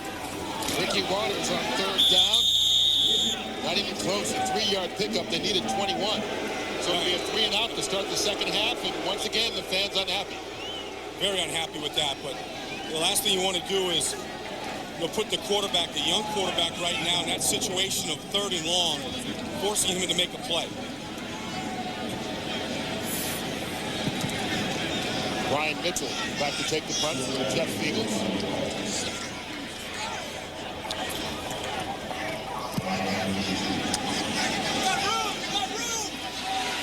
From the 45. Right to the midfield strike. 42 yards on the punt, 5 on the return, and a penalty marker. Well, the regular referees are back, aren't you? Yeah, you can tell. Last week, Seattle called for only 1 penalty. Philadelphia called for only 2. Yeah. We've seen a lot of them on special teams. It seems like that's where most of the flags come, during the special teams play. Of course, the blocking is totally different in special teams. You're trying to block covering a much greater area than you are, in the offensive and defensive lines. Illegal use of the hands during the return, number 31. 5-yard penalty, first down. That's Al Harris called for the 8th penalty of the game. Eagles take over for the first time here in the second half, up by 2 scores.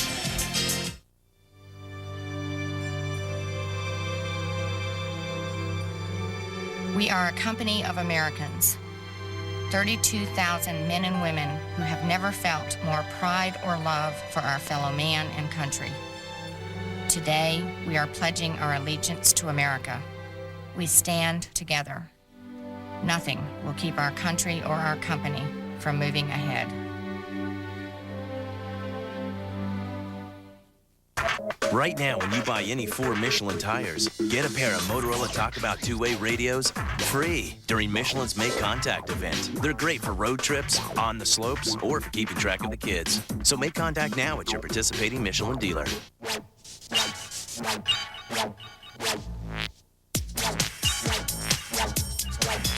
Once again, Michelin has earned the J.D. Power and Associates Awards for customer satisfaction in tires. Now that's cause for celebration. You make it fun, you make it good, you make it one big neighborhood, you make it all just go together. Dr. Pepper, you make the world taste better. Dr. Pepper makes the world taste better. You make the world taste better. And we all, Dr. Pepper, you make the world taste better. Yeah, come on. Fox NFL Sunday is brought to you by Dr. Pepper and your local Dr. Pepper bottler. Dr. Pepper makes the world taste better.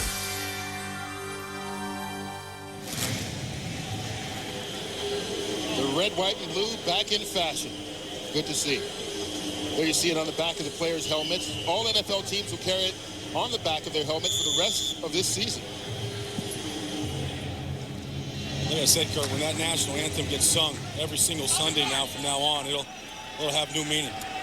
Look at the difference on first down between these two teams. Eagles starting at the 37-yard line.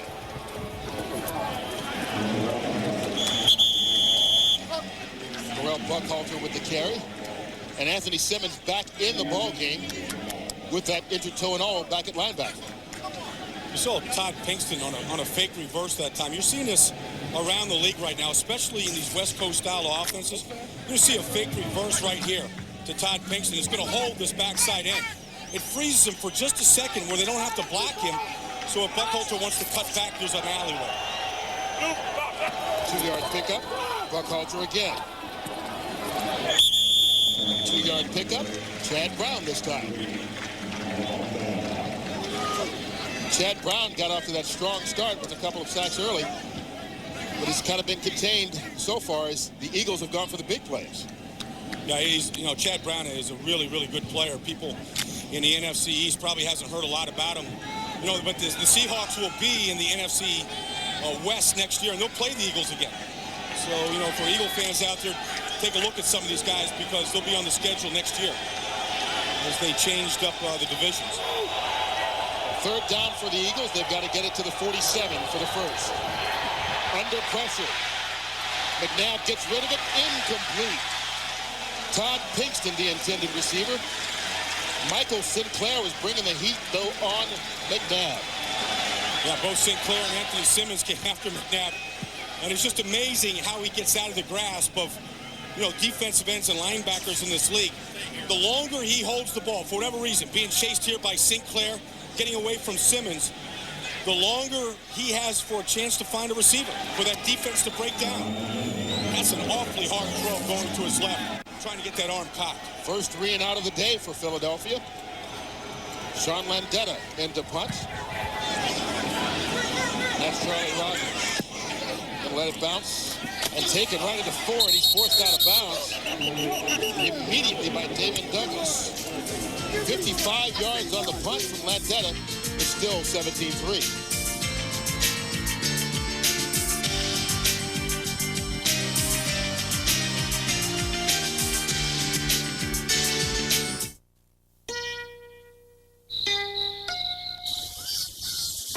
Point, shoot, create. The HP Pavilion 7970 with the Intel Pentium 4 processor. How will you use it?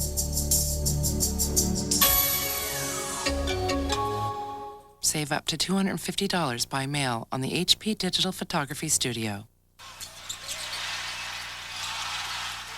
You ready for a cold one? Yeah.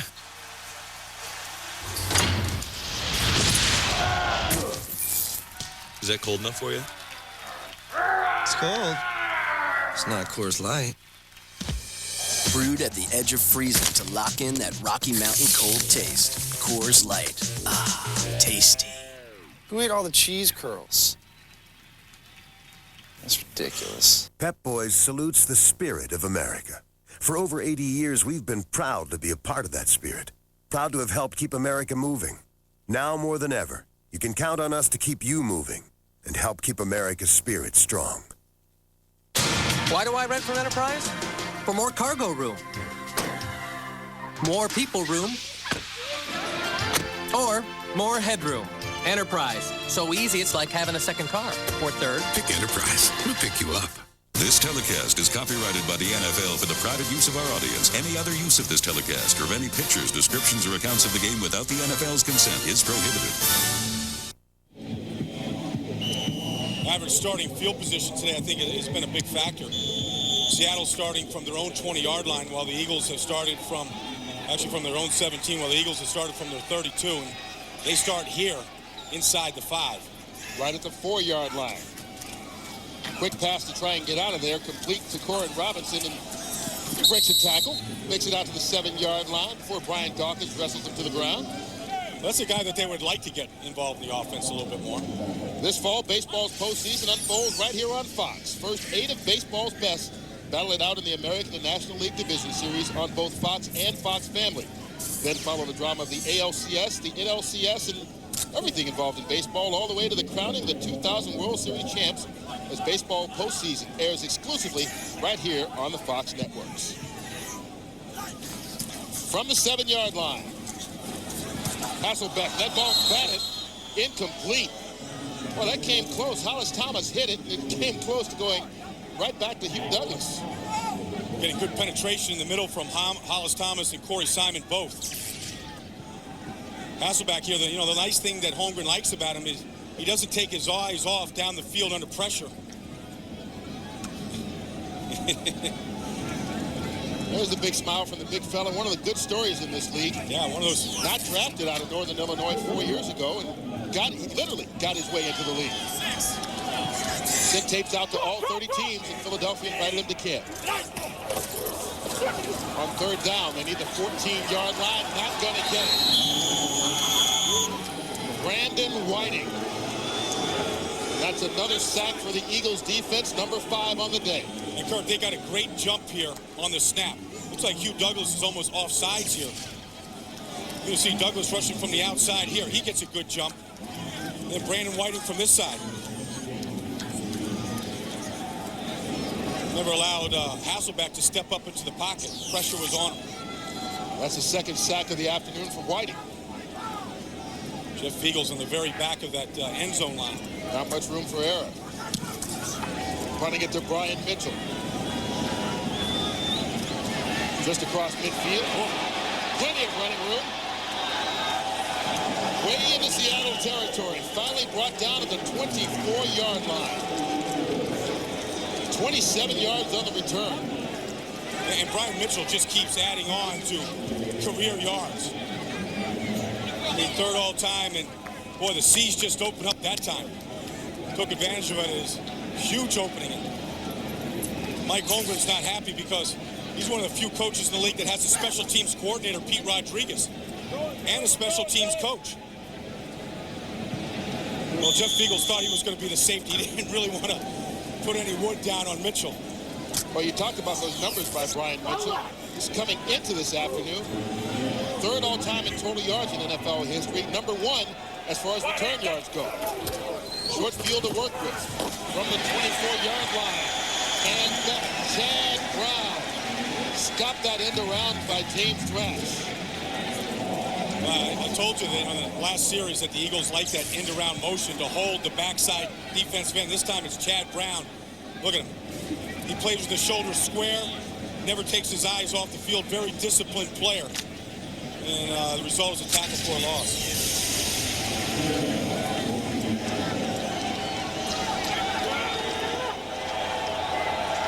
4-yard loss from the 28. McNabb, little high for Thrash, incomplete. I got a little high, but a little hot too.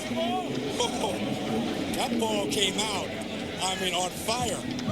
Not like Fox used to have that puck that had like the glow with puck, right. That should have been one of the tail of the ball. I think I saw like flames coming out of this football. I mean, he wanted to get this ball in a hurry. Yeah, hummed it. Going after Lucas that time. It's a little high. So this is going to be a big defensive play for the Seahawks. Eagles have to get it to the 14-yard line for the first. And McNabb's under pressure again. Marcus Bell with the sack this time. Lamar King in there also. But that's the 5th sack for the Seattle defense. Yeah, the Seahawks overloaded the right side of the Eagles that time. Brought one more rush than they can handle. Here's Marcus Bell. He's unaccounted for here. McNabb never feels him. Of course, the pressure from Lamar King helped out in it as well. So David Akers on to attempt the field goal from 49 yards out.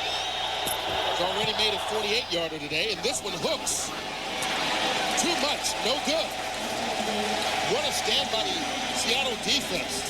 The Eagles take over the 24-yard line. They back them up 7 yards, and Akers misses the kick.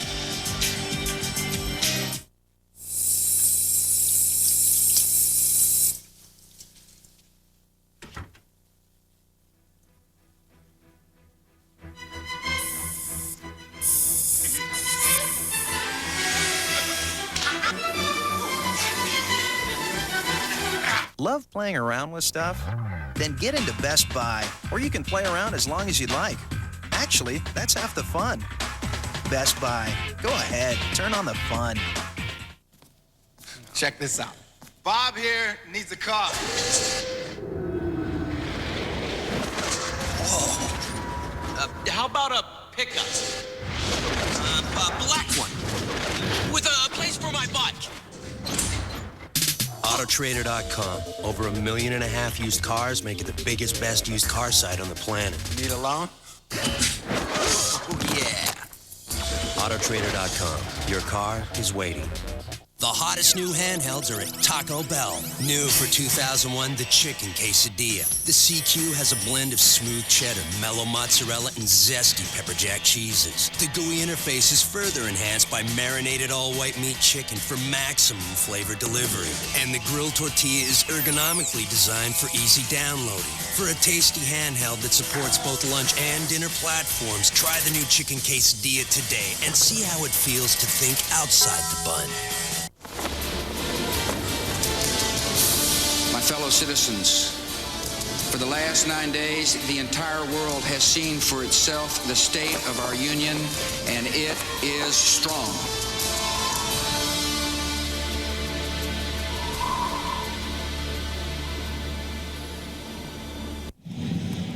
Seattle's defense feels pretty good about that last defensive stop. Eagles had good field position, missed the field goal. Look at the reaction. And the defense right now has just created a spark for this football team. First of all, they've given them good field position, and then they took points off the board from the Eagles. And it's time for this offense right here to come, to wake up. The best starting field position of the day from the 39. Ricky Waters. Gain of 4, Jeremiah Trotter in on the tackle. And it's been a struggle for the Seahawks so far. That's their first 8 possessions. A lot of punts, a field goal, and a fumble. Look at that field position that they had. They haven't had much to work with. And then just the one 13-play drive is the only one where they were able to hold on to the football. Resulted in just a field goal. Seahawks still looking for their first touchdown of the 2001 season. Week 1 in Cleveland with 3 field goals. Ricky Waters in motion. Over the middle, too much. Incomplete for Waters. Down to Los Angeles and JB for another NFL update. Hey, Kurt, still an embarrassment of riches in terms of weapons that Kurt Warner has to go to. Who does he find here? Azakim, a 25-yard strike.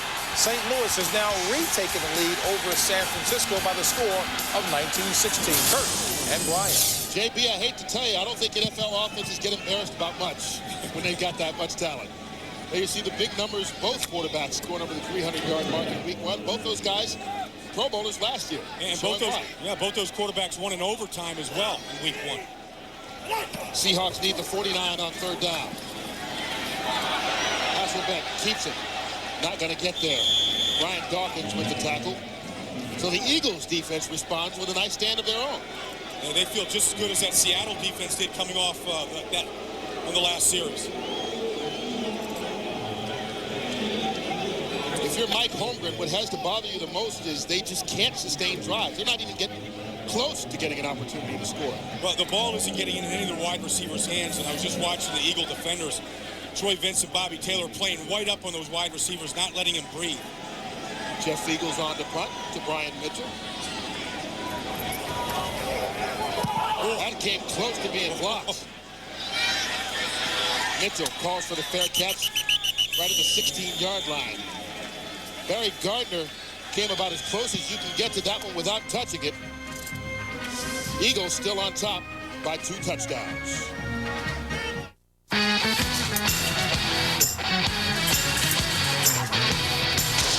Unravel every riddle for every individual in trouble or in pain.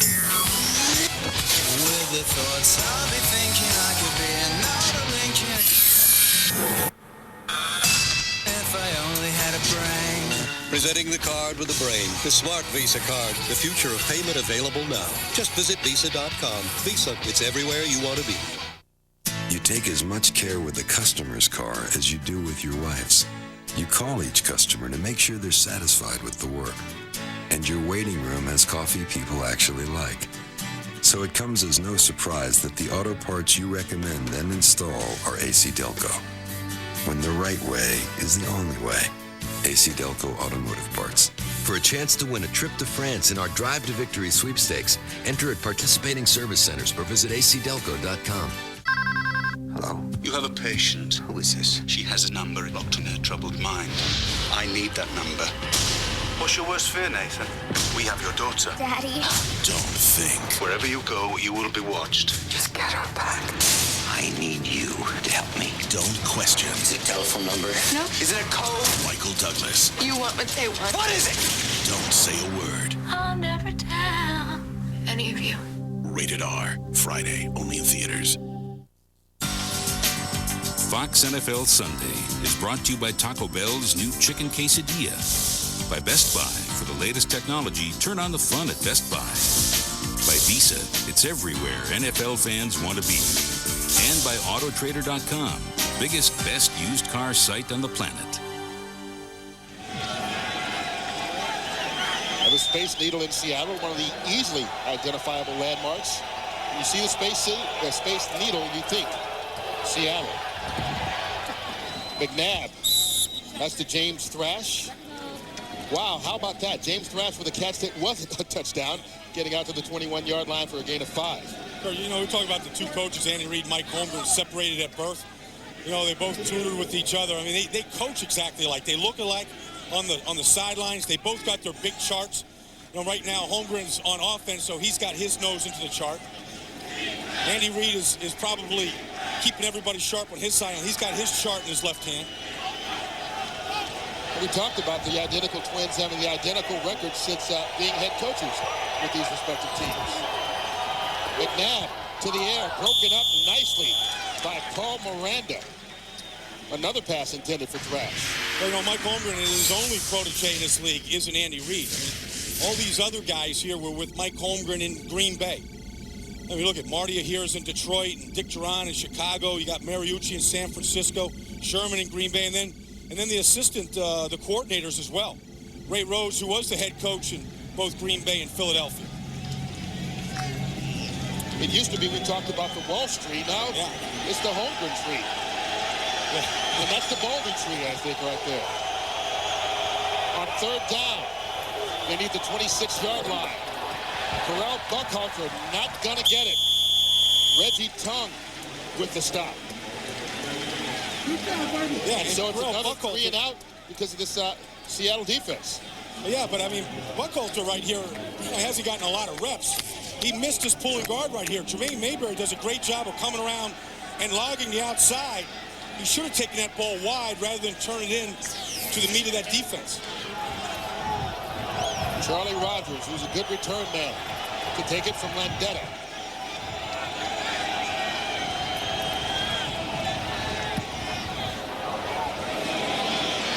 Backs him up.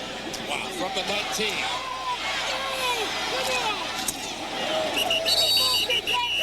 Ike Reese. 59 yards on the punt by Landetta. You almost done? Yes, sir, Mr. Curse. Got your DirecTV system all hooked up. Also signed you up for all your local channels. Cool. And set you up with the NFL Sunday Ticket so your family can watch you every Sunday. Hey, good effort. I'll let myself out. NFL Sunday Ticket. Up to 13 regular season games every Sunday, and it's not on cable. Now get our best programming package free for 4 months, plus free installation. Hey, your pen! Keep it. A beer owes its life to the brewmaster. He's the creator and final judge. Every day, the fate of 1,000 barrels of beer rests in the brewmaster's hands. By taste alone, he knows if it's Miller beer or an imposter in Miller's clothes. The beer that ends up in a can or a bottle is happy to be alive. And the brewmaster said, this beer is good. This beer is ready for Miller time. On the season premiere, That 70s Show is going where it's never been before. Your hair, it's making me paranoid. The 80s. Step away from that stereo. But hi, I got the new Leo Sayer album. That 70s Show. Then, forget about home. There's no place like a co-ed dorm. We can't do this. I'll go fast like a man. Just give it. No, wait. The series premiere of Undeclared, followed by the series premiere of Love Cruise. It all starts at 8/7 Central, Fox Tuesday.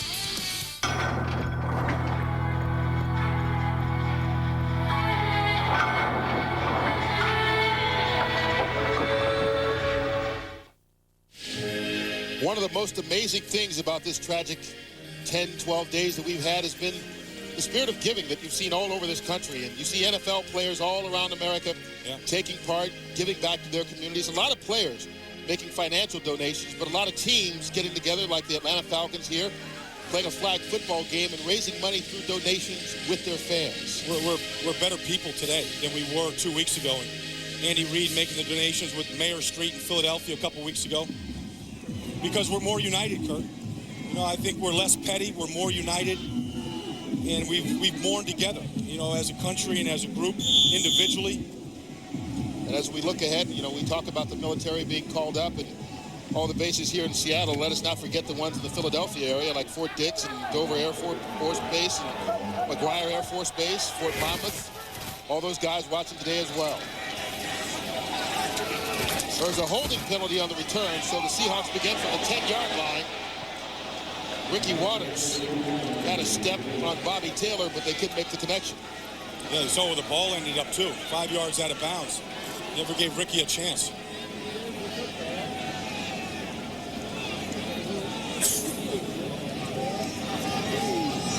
Eagles defense has been maybe too much for the young guy to take.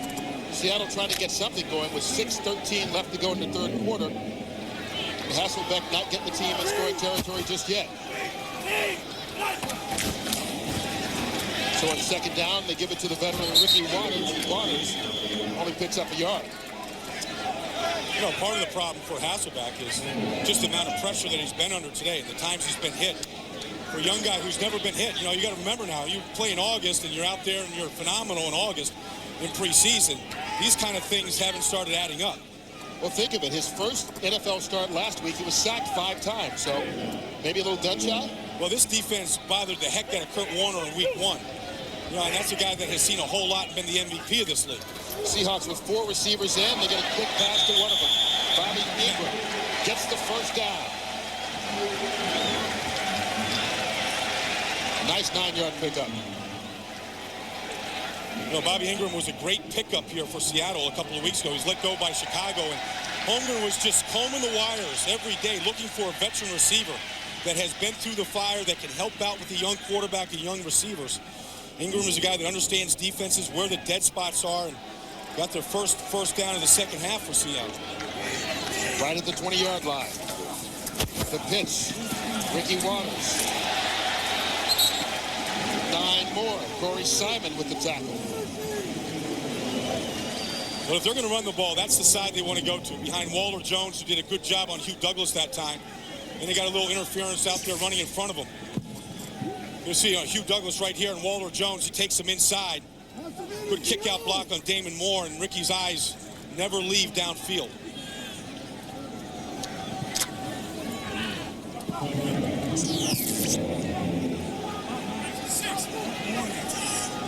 Second and short. Waters the deep man in the eye. Quick pass out to his right. Too low for Corey Robinson. Incomplete. Well, these Seattle fans have heard a lot about Matt Hasselbeck. You know, he's been pumped up quite a bit. They gave him a big contract, $24 million, and they're locked into him. So you got to grow with him. Well, it's not time to give up on the guy after a quarter and a game in 3 quarters. Nothing like that. But those are the kind of plays that you'd like to at least see him complete, because those are confidence builders. You got Corn Robinson all alone outside, a chance to pick up the first down. Waters alone in the backfield. 4 receivers in. Hasselbeck under pressure, escapes. Got some time. Incomplete for Darryl Jackson, who was open. Boy, Jackson had beaten Rashard Cook. And once again, Hasselbeck misses the open receiver. Well, you know, Hasselbeck missed the throw to Darryl Jackson, but he's got to remember now, there's a lot for a young kid to remember. It was 3rd and less than 3, and when he gets outside here, he could have easily just pulled this ball down right there and run for it.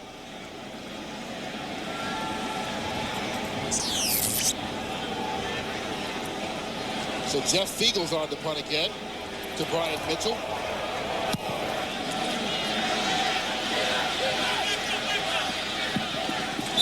That one bounces out of bounds. They'll spot it right at the 37-yard line. On Fox tonight, get ready to feel the rush. Jackie Chan and Chris Tucker star in the box office hit that started it all. It's the world broadcast premiere of Rush Hour tonight at 8, 7 Central, right here on Fox.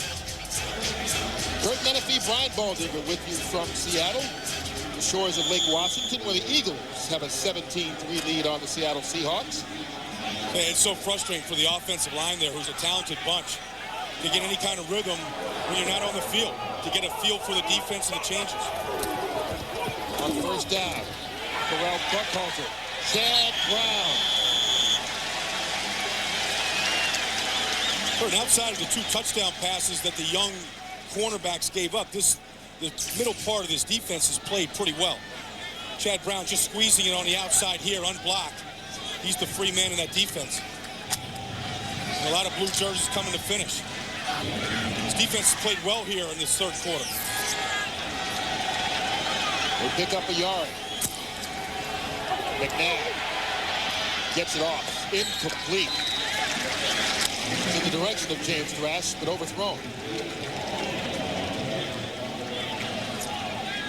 Yeah, and there it is. Last 3 drives, all these Eagles have 4 yards offense in the third quarter. That's not going to make Andy Reid happy at all, regardless of the score. He wanted them to come out of the tunnel and continue to execute like they did in the first half.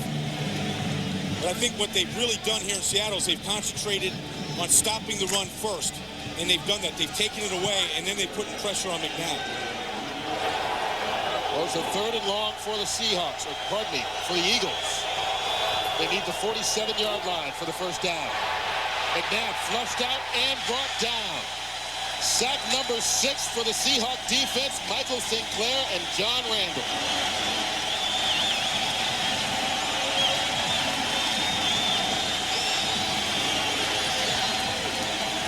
They're just winning one-on-one battles up front. Yeah, they come with the blitz right here. Kirkland comes along with Chad Brown, but they just came right through the middle of the line. John Randall came right through Hank Fraley and Doug Brzezinski.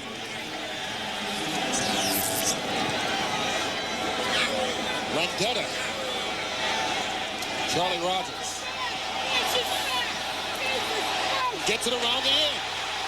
Rogers forced out of bounds and a penalty flag on the play. Yeah, this is going to come back again. Rashard Cook was the guy who forced him out. Have a clip in the back here, Kurt. Really a stupid play. How many special team penalties have we seen on Seattle today? Probably the best special teams in the league last year, weren't they, Kurt? Well, 2 out of the last 3 years, they've been the #1 special teams unit.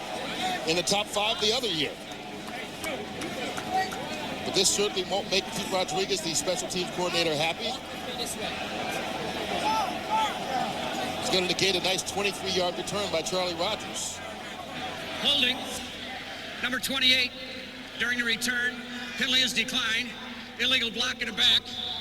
Number 19 will penalize 10 yards from the spot of the foul. First down, Seattle. Well, the one that's taken is on Fabian Bones, and that's his second special team penalty of the day. He's working on William Hampton down the field here. Now watch where he puts the head. If you see the numbers, I mean, just the right shoulder right into the 4. I mean, it's just a... And they give a lot of leeway on that particular block, the officials do. I mean, as long as you put the head into the side, you're usually okay. But when you throw the arm right into the 4, I mean, that's what they're looking at. And that's his second penalty today. There you go, easy. And that's Pete Rodriguez, the special teams coordinator. They can't believe it.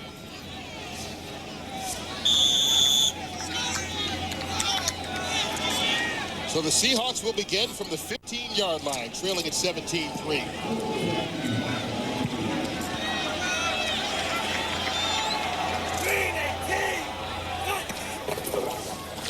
Play action.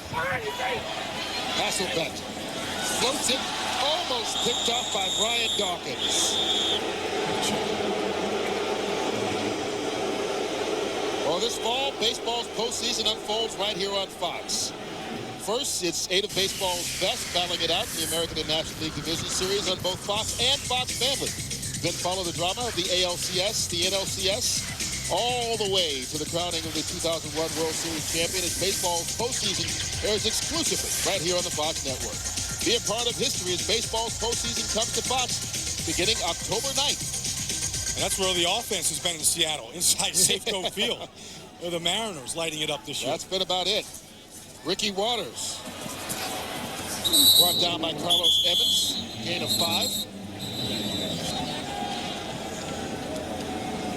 Penalty flag on the play. It looks like it's going to be a defensive holding against the way downfield, isn't it? Yeah. Use of the hands, defense, number 31. Hands in the face, 5-yard penalty, automatic first down. That's called on Al Harris. So the Seahawks can't get their offense in motion. Eagles defense kind of helping them with the 3rd penalty of the game against Harris. Andy can't stand it. They had a chance to really put the Seattle offense in the hole. Put them into a 3rd and long. Make no mistake about it. Both these coaches, want to win for reasons outside of just a record. I mean, both coaches have been cranky all week, want to beat the guy that, that brought them along in this business. Hasselbeck on first down. Flushed out of the pocket. Ricky Waters with the grab. Pickup of 2. Mike Caldwell on the tackle.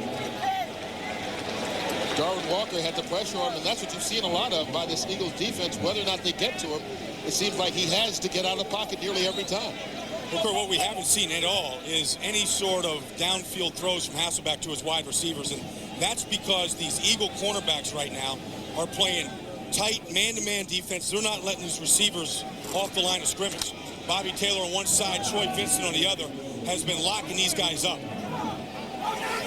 Seahawks go with 4 wide receivers, but they pitch it to Ricky Wallace. Fights through the hole. Pick up a 5. Chad Brown, who's had a busy day, showing the suffering of a headache, looks like. He's got the ice bag on his forehead. Yeah, I think he has the headache from the Seattle offense. I think that's what's been giving him the headache. Chad and the defense have been playing fine in the second half. But right now, for this offense here, you never know when things can start to click, and this is a third down situation. They haven't been able to convert many of them here, especially in the second half. That's one they got to get.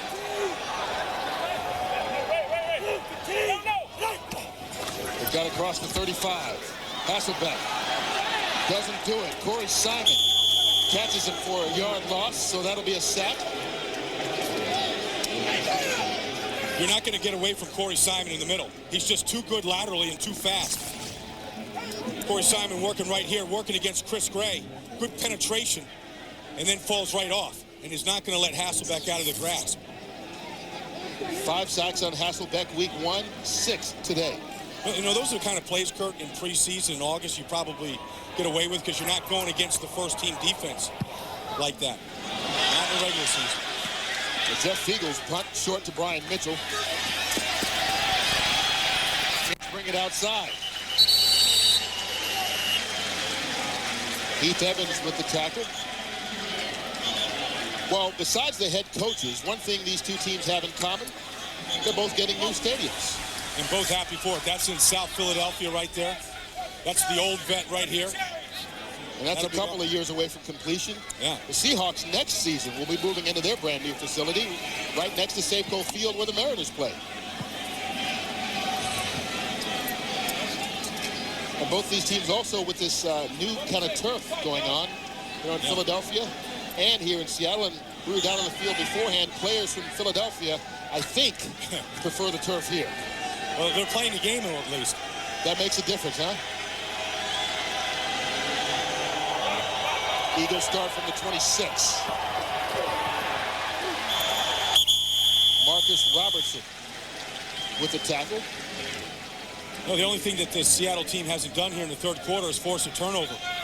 Everything else, they've locked up this Eagle offense. Of course, now I think the Eagles offense hasn't taken nearly as many chances. They haven't gone down the field at all. Yeah, they've reined it in as well. Yeah, I mean, James Thrash hasn't, really pressured these cornerbacks at all here. Kind of taking a little air out of the ball for McNabb and sitting on that great defensive effort right now. And nursing the 17-3 lead. Buckhalter again. Tripped up by Ken Lucas. He's got explosion now. And he's got, Andy Reid said the kid has real speed. And the next step to Buckhalter's game right now is to be able to break that one. Break that tackle down the field and then make the big run. Well, with Deuce Staley on the sideline with a sprained shoulder, he's going to get plenty of opportunity as we go to the fourth quarter. Eagles on top, 17-3.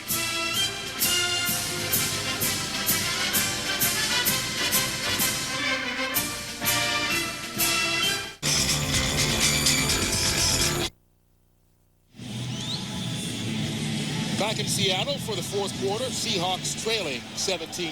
Kurt Menefee, Brian Baldinger with you from Husky Stadium. A 3rd and 2 situation for the Eagles.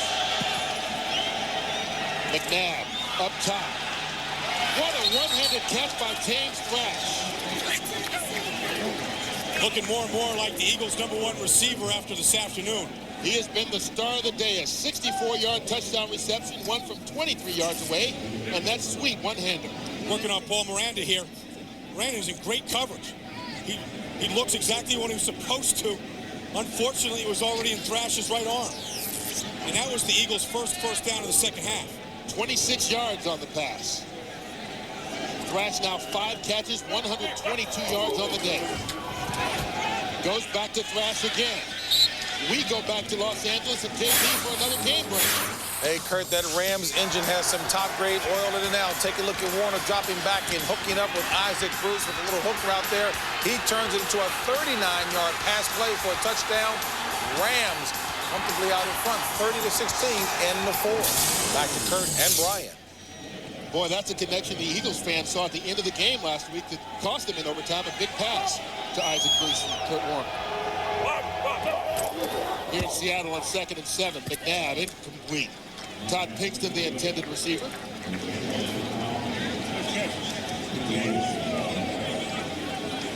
McNabb hasn't had to do too much here in the second half. The defense has been taking it to him, and that man right there. You know, I talked to him during the week, and he wasn't frustrated by the fact that he only had one catch in the opening week. He said he was open. You know, they were still trying to find timing between each other, between both him and McNabb. And they found it today. On 3rd down, they need the 31 for the first. Thrash again. 1st down again. Down to the 30-yard line. Ken Lucas with the tackle. Well, Donovan McNabb sees this defense every day in practice, and Seattle came after him on this 3rd down, and he handled it well. Watch the blitz here. Simmons, Chad Brown right here. They all go after him. They get right in his face, Marcus Bell, and that ball is thrown on timing. McNabb stayed in there. He took the hit, looked down the barrel of a gun, and delivered it. James Thrash now with a career-high 133 yards. On 1st down, McNabb. Bullet pass, Chad Lewis. That's the tight end's first catch of the day.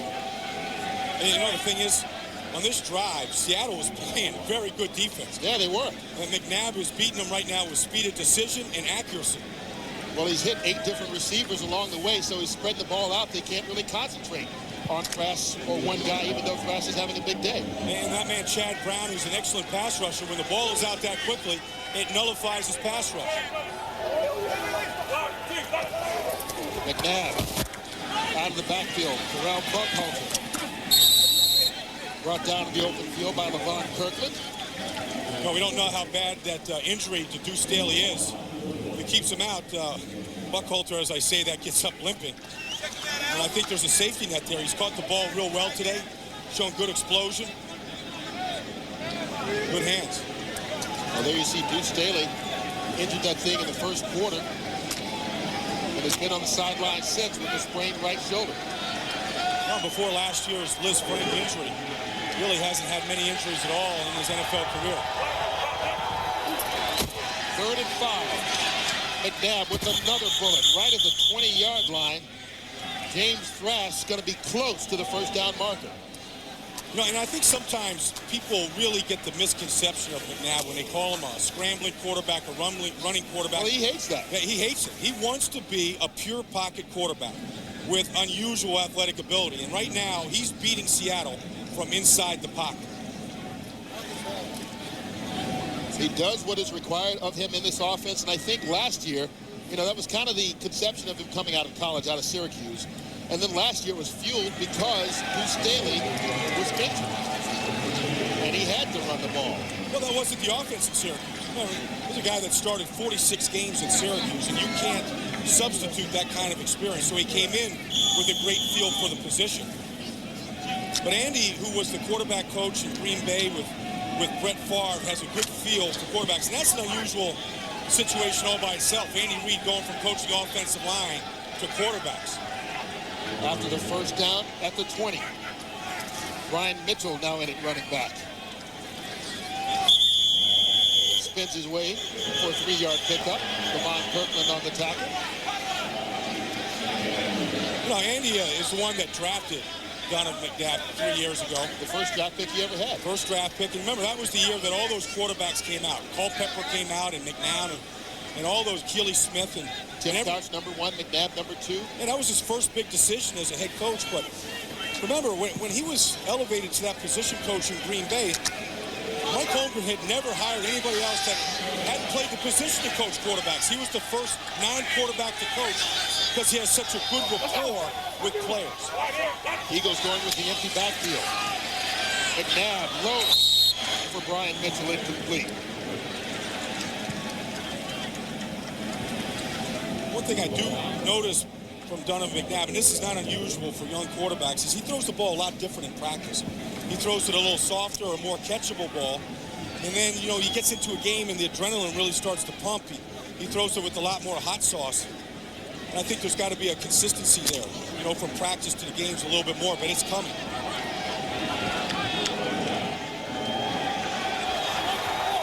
Third down for the Eagles. They need the 10-yard line. McNabb, another completion. Nate Brown gets the first down and then some. Oh, and down to the 6-yard line, the 9th different receiver McNabb has hit today. 11 yards on the play. And Nate Brown was looking for that first touchdown. He went airborne from about the 6. He's trying. He's never scored one. No. But he's coming on to be a good third down receiver, though. Good slot receiver. Look at him take off here. He's smelling that goal line. Sharp step out right there. Yeah. Well, it's funny. You mentioned Nate Brown in his 3rd season. That's the longest tenure with Philadelphia of any of their wide receivers.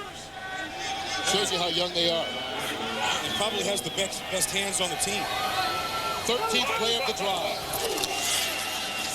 Shovel pass. Chad Lewis. And that's his first catch of the day. Second, he had one just a couple plays ago. Right, second catch. And that was the leading receiver here in Philadelphia last year. You know, last year, Chad Lewis was a great story because he was a guy that was cut by the Eagles. He was cut by St. Louis. You know, and then he ends up making the Pro Bowl. Heck, I saw him over there in Hawaii at the Pro Bowl. He was the happiest guy there. He flew all his brothers over there. Flew his position coach over there, Pat Shermer. There you see this drive was started on the 25-yard line. Pass dominated. Right now it's on the 3-yard line. Oh, he's got him. Into the end zone, broken up. Boy, he was going for Chad Lewis, but Marcus Robertson knocked it down.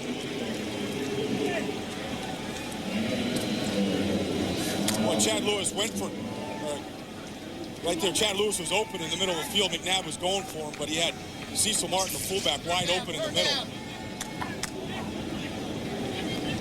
You see Martin right here in the middle of the field, wide open. What he went for last year's favorite receiver, Chad Lewis. Zipped it right past Martin, didn't he? 3rd and goal from the 3. Play action. Into the end zone. Bottled and dropped. Nate Brown. Ike Charlton all over him as he had the pass come his way, but Nate Brown thinking touchdown once again, still doesn't have that first one. Ike Charlton coming back from an injury. The nickel cover man right there. Good job with that left hand. Nice timing on that to be able to get that ball away and finish the play. So it'll be a 21-yard field goal attempt by David Akers. Missed one from 49 yards out the last time, but that's good. First points in the second half. The Eagles get a field goal on a drive that started at their 25. They're up 23. Phil Sunday is brought to you by Lexus and their passionate pursuit of perfection. By Don't Say a Word, starring Michael Douglas, Friday only in theaters. By Domino's Pizza. Get the door, it's Domino's. And by Sprint PCS, the clear alternative to cellular.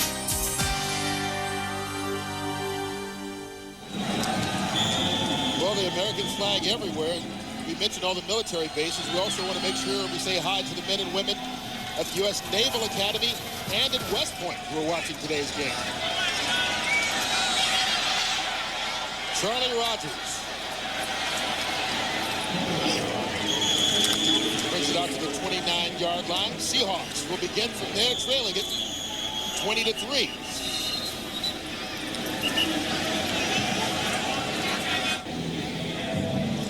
Mike Holmgren, Seattle Seahawks in a 20-3 hole. 9:19 left to go in the fourth quarter here in Seattle. That's Uncle Sam's cousin that he doesn't talk about, I think. He's not looking happy through all the paint. Seahawks starting from the 29-yard line. Hasselbeck. Going deep. Darrell Jackson tried to make the adjustment, but couldn't. Will trying to get a pass to JB for another game run. Hey, Kurt, San Francisco 3 of 3 on 4th down conversions, including this 4th and 4 here. Jeff Garcia hooks up with Terry Jackson. Take a look at Jackson. Good second effort here as he scores a TD. It is now a 30-23 ball game in the fourth. Back to Kurt and Brian. Wow, well, San Francisco converting, Seattle unable to do that and keep drives going today. Yeah, and for you Seahawks fans, remember, Jeff Garcia struggled the way Matt Hasselbeck did in his first year in that offense in San Francisco. He was actually benched 5 games into it for another 5. Boy, right now, Matt Hasselbeck probably wishes he were on the bench. Derek Burgess, the 3rd-round pick out of Mississippi with his first NFL sack. Yeah, and for Mike Holmgren, it's just been a bad week all the way around. First of all, he's losing to a guy that was basically getting him coffee 10 years ago in Green Bay. And then, you know, his brother-in-law shows up, and his wife gives his car to his brother-in-law, makes him take his Harley-Davidson to work in the rain the other day, not worried about his safety. Well, there's growing pains with a young quarterback and a young offense. Another 3rd and long for the Seahawks. They need the 39-yard line and don't get there. Ricky Waters on the incompletion. And it's another 3 and out for Seattle. You know, when they talk about football players having to be tough, you got to be mentally tough too. I mean, Matt Hasselbeck has to shake this off here. I mean, you know, right now, Hollis Thomas and the defense is feasting, and it's fun out there for him. It ain't fun for anybody on the other side. 5 3 and outs for the Seahawks. Brian Mitchell, the deep man again, to take the punt from Jeff Fiegels. There it is. Get out of bounds. Get out of bounds. At the 25. Fabian Bones with the tackle. 52 yards on the punt, 12 on the return. Eagles cruising right now. Joe has attitude. Joe, anger management. Joe, anger management. Terry has issues. Every nickel that we spend is a nickel that we have to steal. Now, that's a lot of nickels. They're hitting the road. Morning, ladies. Is this a joke? No, ma'am. This is a bank robbery. But the road is hitting back. Are you all right? Bandits. What'd you do that for? I've had anger management issues. Rated PG-13. Starts Friday, October 12th. Unexpected. At your Lexus dealer. Here's your large pizza and free cheesy bread. Free? I didn't get you anything. Oh, that's okay. No, it's not okay. Oh, well, Free cheesy bread. That's great. There you go. I know it's not much, but it's dishwasher safe. Get a free order of Domino's delicious mozzarella and cheddar-covered cheesy bread when you call now and buy any large one-topping pizza for $9.99. Make it a meal with wings and a 2-liter Coke. Get the door. It's Domino's. Jackie Chan and Chris Tucker in the box office hit that started it all. which one of y'all kicked me? The world broadcast premiere, Rush Hour, tonight at 8, 7 Central on Fox.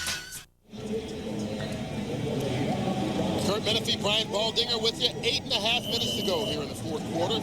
Eagles on top of the Seahawks, 20-3. Week 2, National Football League action. Week 1 of our return to the football field.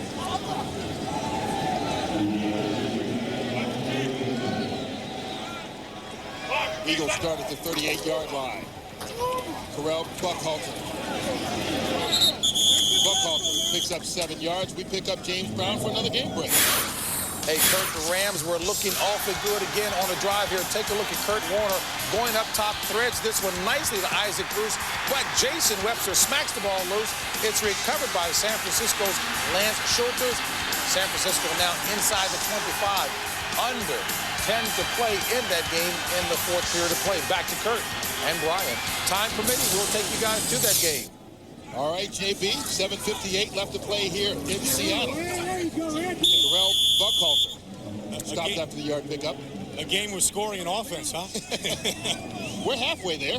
Hey, some great defense being played and a great offensive day by that man, James Thrash, here today. 8 catches, 147 total yards from Thrash, 138 receiving, 9 on the reverse, and over half the team's yards today.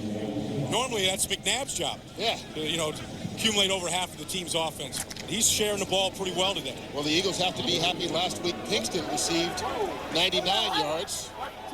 And this week, 138 from Thrash. McNabb up top. That way again, Thrash gets more. Down to the 36-yard line, beating Ken Lucas. Well, and James Thrash has been the man today, as he was brought here to be the number one receiver. Beat Paul Miranda early for the first touchdown of the day, and Kenny Lucas the second time. A couple of key third down conversions. Really beating him all over the place, in the middle of the field, out on the edge, into the end zone. Beating tight press coverage, keeping his feet in bounds. It's really been a one-man show. 157 yards receiving for Thrash.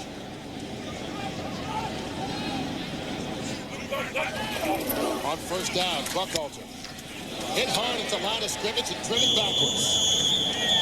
LeVon Kirkland.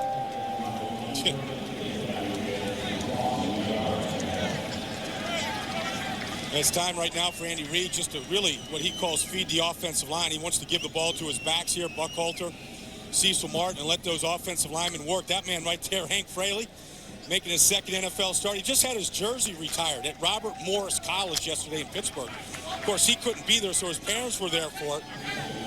And I tell you, he's really come a long ways. He was a free agent cut by Pittsburgh last year. Picked up by the Eagles last year, was on the team all year, and now starting at center in place of Bubba Miller. They get it to Buckhalter. Chad Eaton on the tackle. You know, when you look at him, he looks like one of Andy Reid's kind of guys. In fact, he said that when he puts his helmet on, he looks like his second son. How big is that kid? No, he's got a lot of skin coming out of the helmet and then coming off the sides here, too. You know, and Andy Reid kind of, like Andy is separated from Mike Holmgren at birth, but they sort of have the same shape. And Andy today isn't wearing that striped shirt that he hates. He doesn't look like a big hula hoop. How are you getting back to Philadelphia? You're not talking to him, are you? McNabb on third and long. Pass complete, but not enough for the first down. James Thrash with another catch. And we talked about Thrash's big day. Well, you know, it looks like an offense today. It doesn't look like it has to be all the magical Donovan McNabb.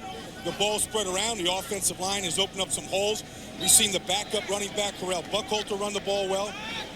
Well, Thrash has 165 yards receiving. Do you know the last time the Eagles had a 150-yard receiver? Probably a guy named Freddie Barnett. Just guessing, back in probably 1994. You just pull these things off the top of your head. No. You're amazing. I had too much free time last week. I was going to call you Karnak. Two tight ends in. They're going for it on fourth down. And they get the first down and then some. Correll Buckhalter. Touchdown. He stepped out of bounds right at the 3-yard line. 26 yards on the pass play.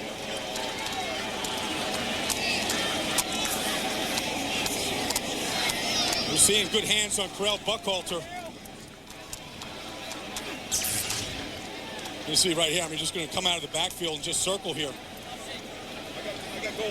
Pretty good creativity on the fake reverse. You've seen the speed and explosion. Again, a young player wanting to get to the end zone for his first time. Looked like Nate Brown in the series before trying to get in there. First and goal from the 3. McNabb on the draw. Into the end zone. Touchdown, Philadelphia Eagles.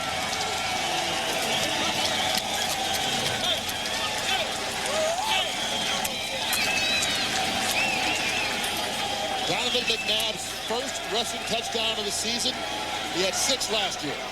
You know, he's beaten the Seattle defense today with his arm, and he just showed you that he still has those wonderful athletic legs as well, too.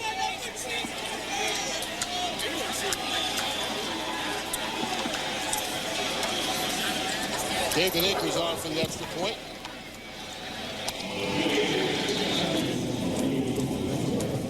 Eagles riding the arm of McNabb early. This time it's his feet. It's now 27-3. You know, the regular officials are back, and they're a little bit rusty here, too. There's the back judge right here. He signals touchdown. But Buckhalter didn't get that first touchdown of his career. Womp, womp, yeah. womp, womp. Yeah, I mean, everybody's coming back, getting back into the groove. But that man was in a groove today, McNabb. Charlie Rogers from the 9.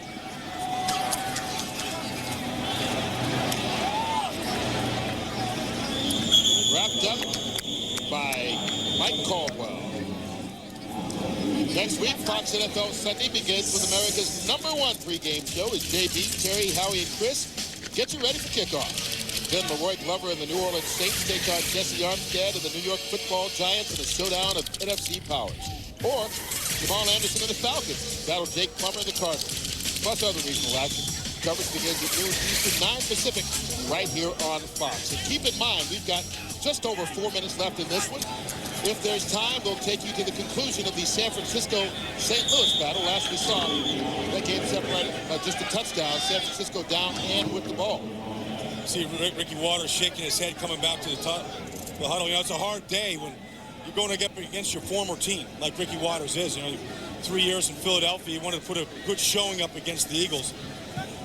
But when you're down like this, you don't get much of an opportunity. Ricky Waters, 18 carries for 83 yards this afternoon. Hasselbeck. Darrell Jackson, and he's hit immediately by Bobby Taylor. I'll tell you, this Eagles defense, they came a-hitting today. You know, you got to look at this defense now, Kurt, is one of the most dynamic in all the league. Because guys like Bobby Taylor and Troy Vincent, Brian Dawkins, they've been together for at least 4 years. Take a listen to this hit.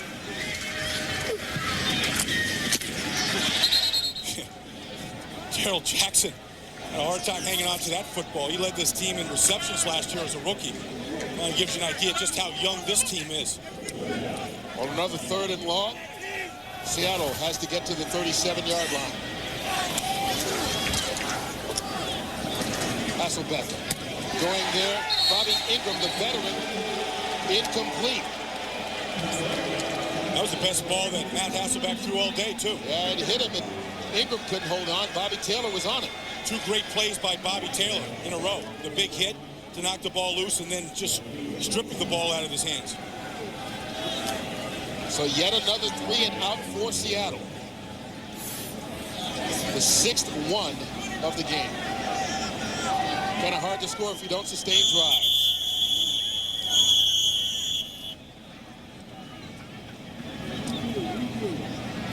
See what the whistles are about.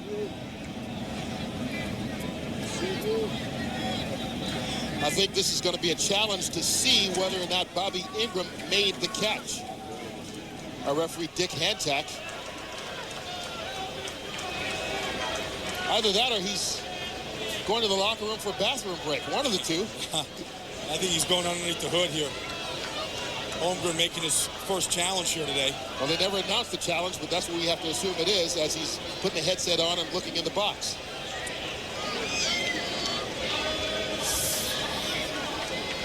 Seattle asked for the challenge to see whether or not Ingram did make the catch. Take a look. Yeah, here he's working on the outside against Bobby Taylor. Just a stop route, enough for the first down. Good throw into the chest. You know, did he have right here? He's right on top of it, saying not a catch. The question is, did he have control? Does he have control of the football? He got the feet down and started to take a step. Looks like he did. The ball can't be moving inside the hands. Loses the challenge and loses a timeout. Unless that's the second ball that Bobby Taylor has stripped out today. He forced a fumble earlier from Christian Faria. Jeff Fiegel's on for his 10th punt of the afternoon. Ties a career high.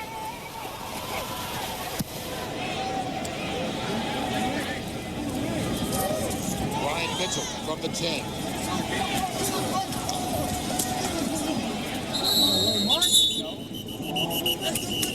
Marcus Bell brings him down. 61-yard punt by Fiegel, so he's having a good afternoon. But next week, the Eagles play Dallas, and then they play host to Arizona. Back-to-back weeks, then they get the bye, so they see a little bit of the NFC East here the next 3 ball games. Of course, the Giants won today, so that's been their nemesis in the NFC East. Play them on a Monday night game this year, and then they lost 9 straight to the Giants, including the playoffs. 8 straight in the regular season. We were talking a lot about Matt Hasselbeck today. You know, Andy Reid basically drafted Matt Hasselbeck. He's responsible for him being here. Yeah, I mean, he drafted him in the 6th round when he was in Green Bay, and then he coached him the first year. And he's been talking to him. He has conversations with them still all the time. They talk to each other before the game. Hasselbeck says he was drafted in the 6th round by the Packers, and had Andy Reid not come and scouted him and wanted to get him, he may not have been drafted, he doesn't think. Well, he's a guy that didn't even go to the combine, the scouting combine. 130. Terrell Buckhalter stopped in the backfield by Anthony Simmons. Buckhalter with his 16th carry of the day, and that's faced by Hasselbeck, pretty much says his mood all the time. He's smiling, whether it's up, whether he's down, and that's one thing, I guess, as a coach, you look forward to building on. You know you got a guy who's not going to get down in the dumps. Yeah, you know, it's not a good day at all, and you're going to have days like this. You know, we've been watching Jeff Garcia here today in San Francisco, and we were there last year when he got benched in the 2nd week of the season. In favor of Rick Meyer. That takes us to the 2-minute warning. Philadelphia on top, 27-3. 2 minutes left to play from the shores of Lake Washington.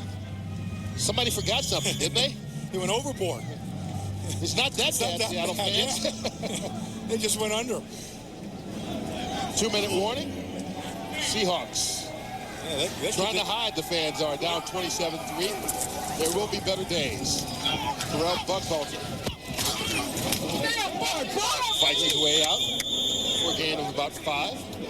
You know, this is normally the portion of the game when we read the credits so that you can know the fantastic folks who helped put together today's broadcast. But knowing that this game is being televised in both New York and Washington, D.C., the men and women of our crew wanted to express their condolences to the families and friends who lost loved ones in last week's tragic events. We all hope that the work we've done bringing you this telecast today somehow brought just a little bit of joy in your hearts, even if only for a little while. And talk about work, can we ever say enough to honor and thank all the firemen, police officers, rescue workers, and volunteers who continue to give of themselves just to try and offer some relief to us all. Terrell Buckhalter again. Well, I think, you know, for everybody out here today, Kurt, you know, our crew working the cameras and the coaches, the fans that came out, I mean, I think it's been therapeutic for everybody to get their minds off of what we've been watching on TV for the last 12 days. Seattle calls the timeout. You know, I always go back to what Howie Long said in his induction speech into the Pro Football Hall of Fame, and how baseball is America's pastime, but football is America's passion. Yeah.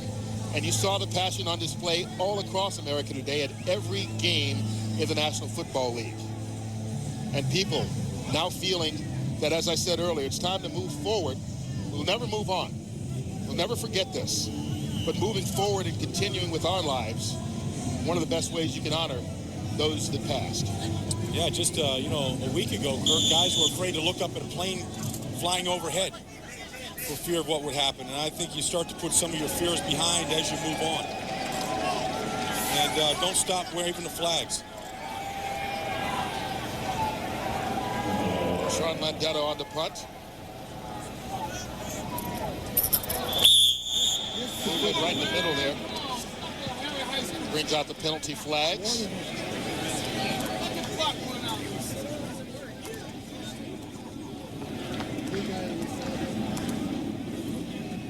Encroachment, defense, nose guard.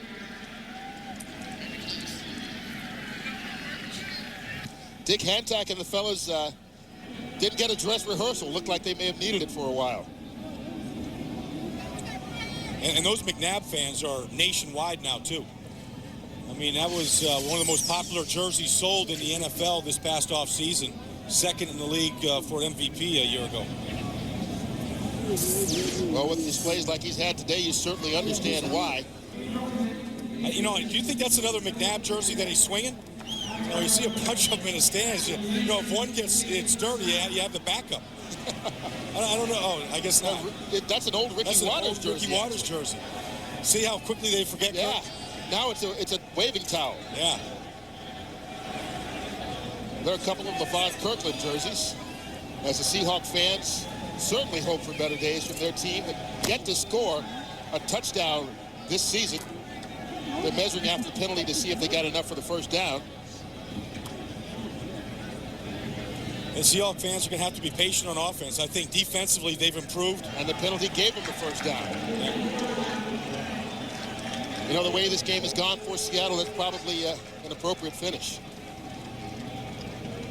Well, one thing you know about Ricky is he's going to line up next week, you know, like he has for the last 9 years plus. He's going to line up and play his hearts out. Yeah, he one guy on offense today that performed. Yeah, Ricky Waters, 18 carries for 83 yards. Had 140 yards combined in the season opener.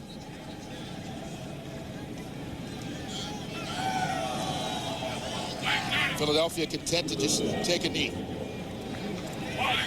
Keep in mind, as this game finishes, we'll try and get you down to San Francisco for the conclusion of the 49ers-Rams contest. Yeah, a big day of big smiles for the Eagles. Yeah, Hugh Douglas always finds something to smile about. You know, he was talking about, you know, the rats in the vet. You know, how big they are. You know, the rats eat the cats at Veterans Stadium in Philadelphia. He's always talking about something. We were talking to him. He loves Philadelphia, though. He loves it there. He doesn't want to move to the new stadium. Yeah, you know, he bought a brand new Ferrari last year. You know, he had a fleet of cars, about 8 cars. He bought a Ferrari. But he said he can't drive it through the streets of Philadelphia. There's too many potholes. Just he likes it that way. So the Eagles will go to 1-1. Andy Reid getting a chance in his first contest against the guy who brought him into coaching, basically, starting at BYU in 1982 as a graduate assistant under Mike Holmgren. Will get the victory facing Holmgren for the first time. Holmgren watches his Seattle team fail to score a touchdown for the second straight game this season. And they're going to fall 27-3, drop to 0-2 on the year. Or make it 1-1, pardon me. Both teams will be 1-1 after this.